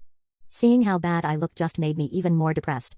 Once I got into the club, I would head straight for my dressing room and fix myself up. The early bird customers would begin showing up in an hour or two. Being up on stage and making a few hundred bucks would at least distract me for a little bit. When I was performing, all my worries and cares seemed to disappear. I desperately needed to experience that high. It would help bring back some sense of normalcy to my crazy life. Suddenly, I heard loud voices a block away, right in front of Roxanne's. Then I saw 3 large men kicking, punching, and stomping another man. I put my hand over my mouth. Even from 20 feet a few away, I could tell that the man on the street being pummeled was the Serbian bouncer Luka. Whenever a customer had gotten a little rough with me, he had never hesitated to step in and defend me. I couldn't stand there and watch him get beaten to death. So without thinking about what I might be running into, I sprinted toward the fight, screaming, "Stop! Stop! Leave him alone." A couple of the men spun around as I rushed toward them. The second they turned in my direction, I knew that I'd made a big mistake. These weren't just a random group of drunk dudes. They were Bratva, Igor's men. Which meant that they were there looking for me. They pointed toward me and started yelling. I skidded to a stop and turned around as quickly as I could. I lost my balance and scraped my knee against the concrete. I winced, then screamed in pain. But I managed to get back to my feet. I sprinted down the block as fast as I could. 4 large men were barreling toward me. "Sorry, excuse me, sorry," I said as I pushed past unsuspecting pedestrians. I was getting away from them. I was going to escape. I turned around and gave them one last look. They had stopped running.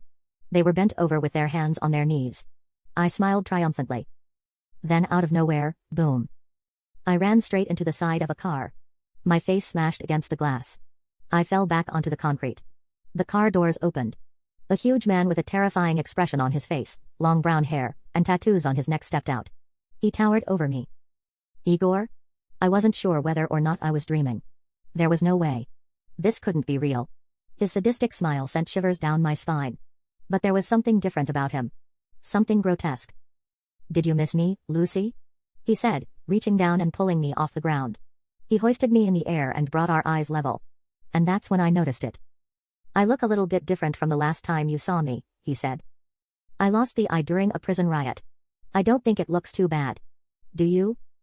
I had never thought that Igor could actually look any scarier than he did in the final days of our relationship. But I'd been wrong about that. The glass eye made him seem like a deformed, comic book villain. He probably blamed me for what happened to him. So I figured it would be a good idea to apologize. "I'm really sorry that things didn't work out between us," I said. "If I hadn't run away, then you wouldn't have gotten into the car accident that killed those 2 people. And you wouldn't have ended up in."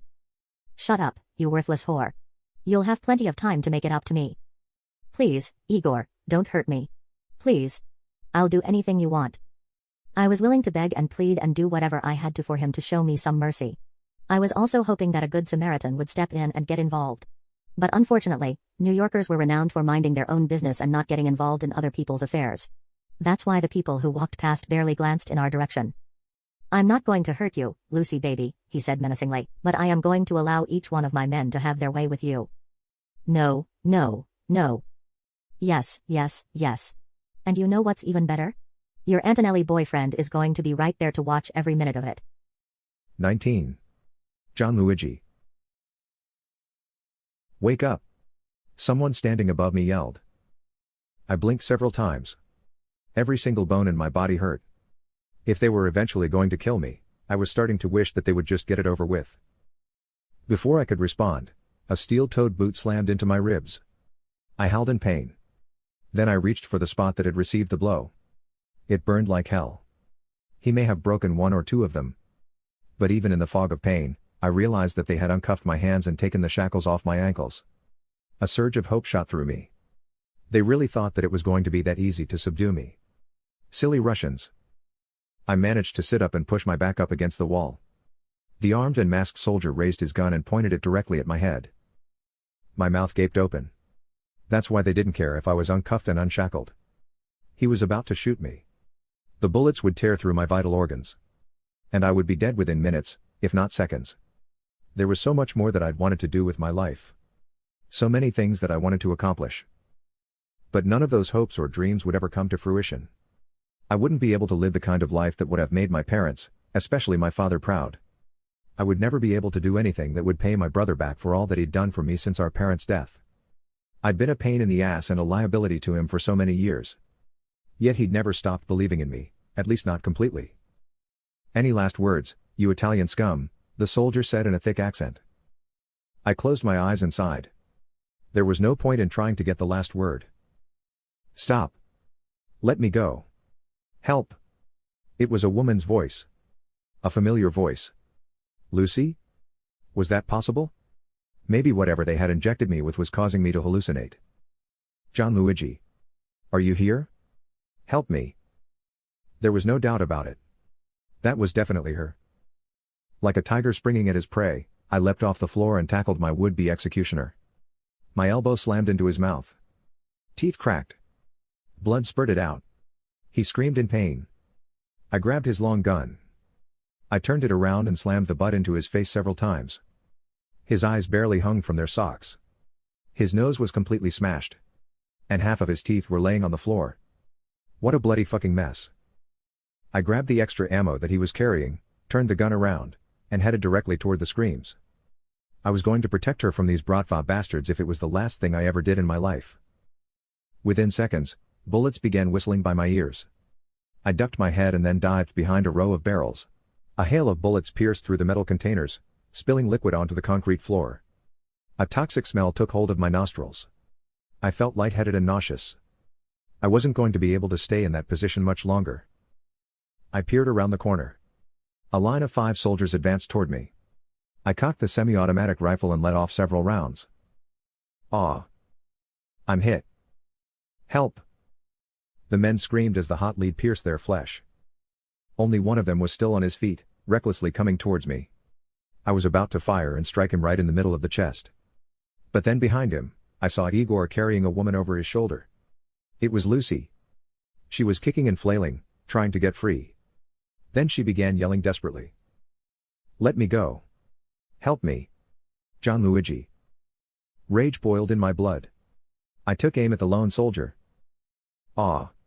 He gasped in pain, reaching for his chest and falling to the floor. Igor was trying to escape from the warehouse. I couldn't let him get away. He was running towards a jeep that was parked near an exit. If he managed to get Lucy in that car, I probably would never see her again. I had him in my sights. Even though he had Lucy slung over his shoulder, there was still enough of a target for me to hit him multiple times in the body. I hurried after him with the gun cocked. I put my finger on the trigger and fired. For a second, everything slowed down. It was as if I could follow the entire flight of the bullet as it left the barrel of the gun and headed full speed towards my enemy. I couldn't wait to hear that bastard cry out in pain as he dropped to the floor, finally releasing Lucy from his demonic embrace. I couldn't wait to see his eyes roll into the back of his head as the blood drained from his body and his heart came to a stop. But that's not what happened. Before the bullet arrived at its destination, Igor spun around and held Lucy in front of him like a shield. It was her voice that howled in pain. "Aw!" she yelled. "I'm hit." My mouth gaped open. I nearly dropped the gun in shock. I couldn't believe what I had done. Igor continued to hold her in front of him, like a goddamn coward, as he made his way closer and closer to the waiting jeep. I was horrified as I watched the long trail of blood that leaked out of her. She needed immediate medical attention. These were the type of bullets that were meant to completely destroy your organs within minutes. I had to stop him from getting into the jeep. But it was too late. He had already opened the front door and threw Lucy into the passenger seat. I fired at the driver's side. Glass broke and exploded in his face. I fired more shots, hoping and praying that I wouldn't hit Lucy again. The engine started. Fuck. It was coming right at me. I kept firing. It was getting closer and closer. 20 feet. 15 feet. 10 feet. I kept firing. 5 feet. It was going to barrel into me. This was the end of the line. Everything slowed down again. I could see Lucy screaming in the passenger side. I could see the terror on her face. I closed my eyes and braced for impact. Right as the jeep was about to slam into me, I heard a loud crashing sound. But I didn't feel any pain. My body still felt completely intact. I opened my eyes. A black SUV had slammed into the side of Igor's vehicle. Leonardo hopped out of the driver's side. And my 3 favorite goons, Johnny, Frankie, and Tommy, exited from the back seat. They rushed towards me. "Is everything all right, boss?" they asked. I didn't bother answering. Instead, I pushed past them. Igor had been crushed. His face and neck were covered in blood. I found a large gash on the side of his neck. The broken fragments must have cut an artery. He had no pulse. I quickly made my way to the other side of the vehicle. Before I got over there, I started yelling, "We have to get to the hospital ASAP. Lucy's been hit." I opened the passenger side door. I stared at her bloody body in horror. "Where's the wound?" I asked frantically. She had hardly any energy and was struggling to keep her eyes open. "My leg," she said. "I think I'm dying." "No. I screamed. You're going to be fine. I ripped off my shirt and tied it around the bullet wound in her leg.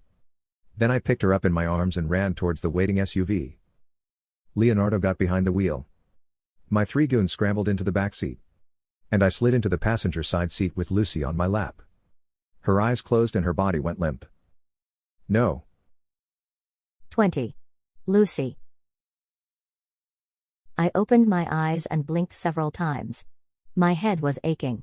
And there was a strange sensation coming from my leg. It seemed like 10 different wires were going in and out of my body. Why was I laying in a hospital bed? Why was there a huge bandage around my leg? I tried to sit up, but a powerful hand pushed me back down. I looked up. It was Gianluigi. Why was he here? None of this made any sense. Everything in my memory was a blur. I could vaguely remember Igor throwing me into his Jeep and driving me to a warehouse. And then I remembered him taking me to a room where a group of his men were standing in a circle, undoing their belt buckles, pushing their pants down their legs, and preparing to have their way with me. I think that was the moment where all of my memories cut off. What they were going to do to me was too horrible to imagine. My brain must have stopped functioning. After staring at me in silence for a few moments, Gianluigi finally spoke. Just relax, Lucy. The surgery was successful. But you're going to need a lot of rest. Surgery? What happened? He bit down on his bottom lip and looked away from me. There was a very strange expression on his face. My entire body felt weak. But I managed to grab his wrist and squeeze it as hard as I possibly could. Tell me what happened. He sighed heavily, then turned to face me. I shot you. What? You tried to kill me? No, he said, shaking his head from side to side. I didn't want to hear any more of what he had to say. The only thing I wanted was to get out of there. And to get away from him. Help. Help. Police. I started screaming. Fear flooded his face. I continued screaming. He clamped his hand down on my mouth. I tried my best to push it away. But it was no use. He was too strong. And I didn't have nearly enough energy to fight against him. When he realized that I'd given up, he removed his hand. Lucy, please let me explain. There was a pleading sadness in his voice. I didn't mean to shoot you. And I wasn't trying to kill you. I was trying to save you. It was your crazy ex that wanted you dead. Igor? I said, sitting up in the bed, terrified. Is he here? Is he coming after me? I have to get out of here. He took my face in his hands and stared deeply into my eyes. He's never going to put his filthy hands on you ever again. Is he? He's dead. Did you? He put his fingers to my lips. Let's just say it was an unfortunate accident. I reached out and wrapped my arms around his neck, hugging him as tightly as I possibly could. Thank you so much. They were going to do terrible things to me. He smiled and ran a finger down my cheek. An electric current shot through my body. He cupped my chin in his hand, leaned forward, and kissed me. His lips felt so soft and comforting. He kissed me again. I felt like I was going to melt. I know this might sound crazy, he said, staring intensely into my eyes. But I've never felt this way before about a woman. And it scares the shit out of me. I nodded up and down, not wanting him to stop, and trying to hold back a torrent of tears. You might not remember it, he said. But on the way to the hospital I cradled you in my arms. In that moment, I knew that for the first time in my life, I truly loved a woman. For a moment, I felt like my heart had stopped. I couldn't believe the words that had just come out of his mouth. Do you mean? I love you, Lucy, he said, squeezing my hand. And I want us to be together forever. Whether it's in New York or somewhere else. I don't want to ever leave your side. I couldn't hold the tears in any longer. They flowed smoothly down my cheeks. I'd never experienced this feeling before. Seeing such a powerful, brave man willing to make himself vulnerable in front of me was unlike anything that I'd ever imagined possible. Yes, I want that, I said. I love you too. Please don't. His lips pressed down on my mind before I could finish speaking. I smiled and pushed him away. Please don't ever let me run off again. Okay. He smiled and shook his head. So you want me to dominate you and tell you what to do? Yes, I replied quickly. I mean, sometimes yes, and sometimes no. He shook his head again, this time smirking. You really are something else. Our lips locked and our tongues began twisting and twirling. It was an intense embrace, one that I wanted to continue forever and ever. Suddenly, he pulled back. What's wrong? I asked. I just want to be gentle with you, that's all. We'll have plenty of time to play once you've recovered. A wave of disappointment washed over me. For a moment, I'd forgotten the bandaged and wounded state that I was in. Don't be sad, he said. I promise to give it to you just how you like.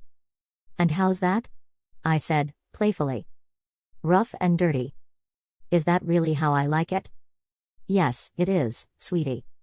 Our lips locked and our tongues began dancing, as we sloshed juices back and forth, from one mouth to the other. I would never let this man leave my side. And I was more than willing to do whatever he asked of me. I never imagined that I would ever be able to trust a man again. But what Gianluigi had done for me, more than proved that he was worthy of both my trust and my love. It was like I was getting a second chance at life. Like I would actually be able to put the horrors of my past behind me. I was more than ready to leave the seedy mafia underworld and the bright lights of the stage in the past. I wanted to become a mother and a wife. Just thinking about those two words, mother and wife, made me tingle with excitement and fear. I had no idea whether or not I was ready for either of those roles. I pulled Gianluigi tightly to me and wrapped my arms around his neck. Epilogue, Gianluigi. I stared off into the majestic blue sky as a cooling breeze swept over me. The ocean seemed to stretch into infinity. Being down here in the Bahamas felt like entering an alternate universe after so much time spent in the concrete jungle of New York City. Life down here was so peaceful, maybe a little bit too peaceful for my tastes. I thrived on the action, excitement, and fast pace of NYC. But now I had more than just myself to think about. Will everyone please rise, the minister said. Here comes the bride. My heart pounded in my chest. Sweat broke out on my forehead. Leonardo and Caroline stood up smiling, with their two kids Vincenzo and Michelle in front of them. My three favorite goons Tommy, Frankie, and Johnny also stood up, looking even more nervous than me. Dressed in a black tuxedo, Wilson towered over Lucy as he led her down the aisle. Time seemed to stop as she came closer and closer in her immaculate white dress. It took every bit of my self-control to keep from rushing toward her, throwing back the veil, and kissing her hungrily. But there would be plenty of time for that once the ceremony and reception were over. The next few minutes seemed like a complete blur. All I can really remember are the last few words that the minister said. Do you, Gianluigi Antonelli, take Lucy O'Neill to be your lawfully wedded wife? Yes, I do, I said, staring lovingly and intensely into her eyes. Then I turned to my right as I noticed Leonardo's tall and solidly built son, Vincenzo, coming down the aisle with the ring in hand. I couldn't believe how big the boy was at only 14. He might end up being taller and more muscular than either myself or his father. He nervously handed me the ring and headed back down the aisle. I took a moment to stare at the 15-carat ring that I'd ordered from Harry Winston's. Lucy's eyes grew wide when she saw it. She covered her mouth in shock. I smiled. That's precisely the reaction that I was hoping for from her. I slipped it onto her finger, then took a step back. Lucy O'Neill, do you take Gianluigi Antonelli to be your lawfully wedded husband? She nodded up and down, tears streaming down her face. Yes, I do. You may now kiss the bride. I took her chin in my hand, leaned forward, and planted a warm, soft kiss on her lips. The small but special crowd of invitees clapped and cheered behind us. Later that evening, I lay on the bed in our bungalow, stripped down to my boxers, while drinking champagne straight from the bottle. Lucy was in the bathroom washing up. I couldn't wait for her to get in bed. I looked down at my throbbing cock. With the hectic planning over the last few days, it felt like it had been forever since we had made love. That certainly wasn't acceptable. And I knew that she would agree with me. She wasn't able to drink any of the champagne with me because of the little boy. Well, actually we still didn't know the gender of the baby that she was carrying in her stomach. Nevertheless, I had some sweet nectar, which had been building up in my balls for the last few days, that would be perfect for her to drink. I smiled wickedly. Everything that had happened to us over the last few months still hadn't quite registered with me yet. It was all such a whirlwind. One minute I was rescuing her from the filthy hands of my club manager, the next minute we were being shot at by her crazy Bratva ex, then we were making love for the first time, then we were rushing to the emergency room after I accidentally shot her, and finally, we ended up here on a beautiful beach in the Bahamas saying our vows and pledging to be together for the rest of our lives. Before meeting her, I never would have imagined that any of this would be possible. And this still only felt like the beginning of our journey together, not the end.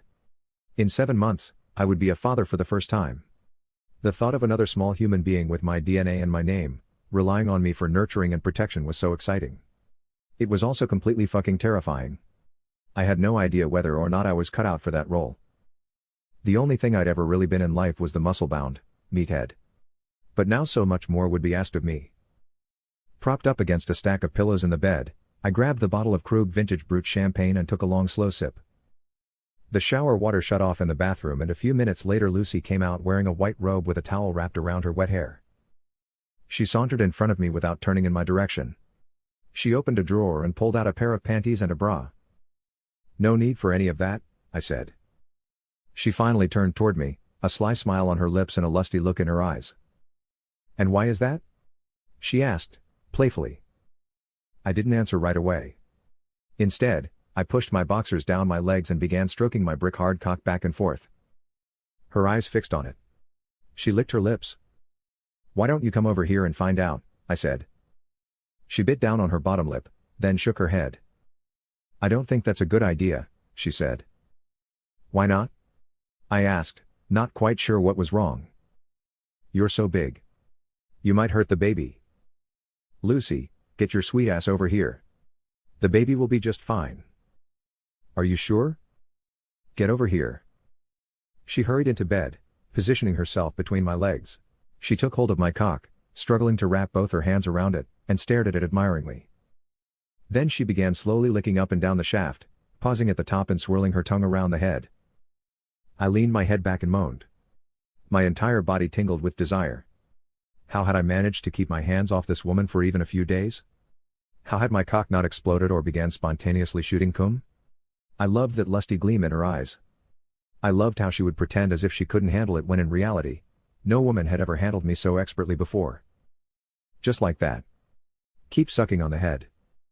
She did as I asked, continuing to bob the top of my cock in and out of her mouth, both her hands working up and down the shaft. I was breathing heavily. Sweat covered my flesh. I smiled as a cool breeze came off the ocean and washed over me. I ran my fingers through her hair as her head began to move furiously up and down and she took more and more of my cock into her mouth. No woman had ever come close to getting that much of my meat down her throat. I marveled at her skills. A lusty grin spread across my face as she began to make gagging sounds. Most women would have given up then, and moved on to something else, feeling like they had done enough. Fortunately, Lucy wasn't like that. The gagging seemed to make her even more determined to get as much of my rod in her mouth as possible. Suddenly, she pulled it out of her. Slobber covered the lower half of her face. She licked up and down the glistening stick, then once again shoved it into her mouth, pumping and pumping. "Oh, shit, that's so good. Fuck." I clenched my fists. I didn't want to come, not yet. I wanted to shoot a thick load inside of her. Deep into her pussy. But I didn't know how much longer I was going to be able to hold on. Her majestic mouth had brought me to the brink of a powerful orgasm. I had to stop her. I grabbed her by the back of the neck and pulled her away from my cock. She stared at me with surprised, wide-open eyes. "Come here and kiss me, you cock-sucking slut." She wiped the spit, slobber, and pre-cum from her face. Then she brought her lips to mine and we kissed hungrily, tongues wrestling, juices jostling back and forth. "I'm so fucking wet," she said, briefly pulling away. "That's good to hear. Because my cock is throbbing for your pussy." That's what I like too." Before she could finish, I wrapped my hand around her throat. She closed her eyes and moaned. Then she began trembling. She always enjoyed this type of rough treatment. And if that's what she liked, then I would always be more than willing to give it to her. "Do you want to ride that big dick?" I asked, fingers still tightly gripping her neck. She nodded up and down. "You want to be able to control how deep it goes into you?" Once again, she nodded up and down. She reached for my pulsating member, struggling to grip it with one hand. I expected her to shove it right inside of her dripping wet cunt and begin riding me, rocking back and forth, up and down as her juices drizzled down the shaft onto the bed sheets. But instead of doing that, she rubbed the head back and forth across her labia and then onto the bulbous, blood-filled clitoris. Her body quivered and shook. A sheen of sweat glistened on her pale flesh. Her big tits looked so full and juicy.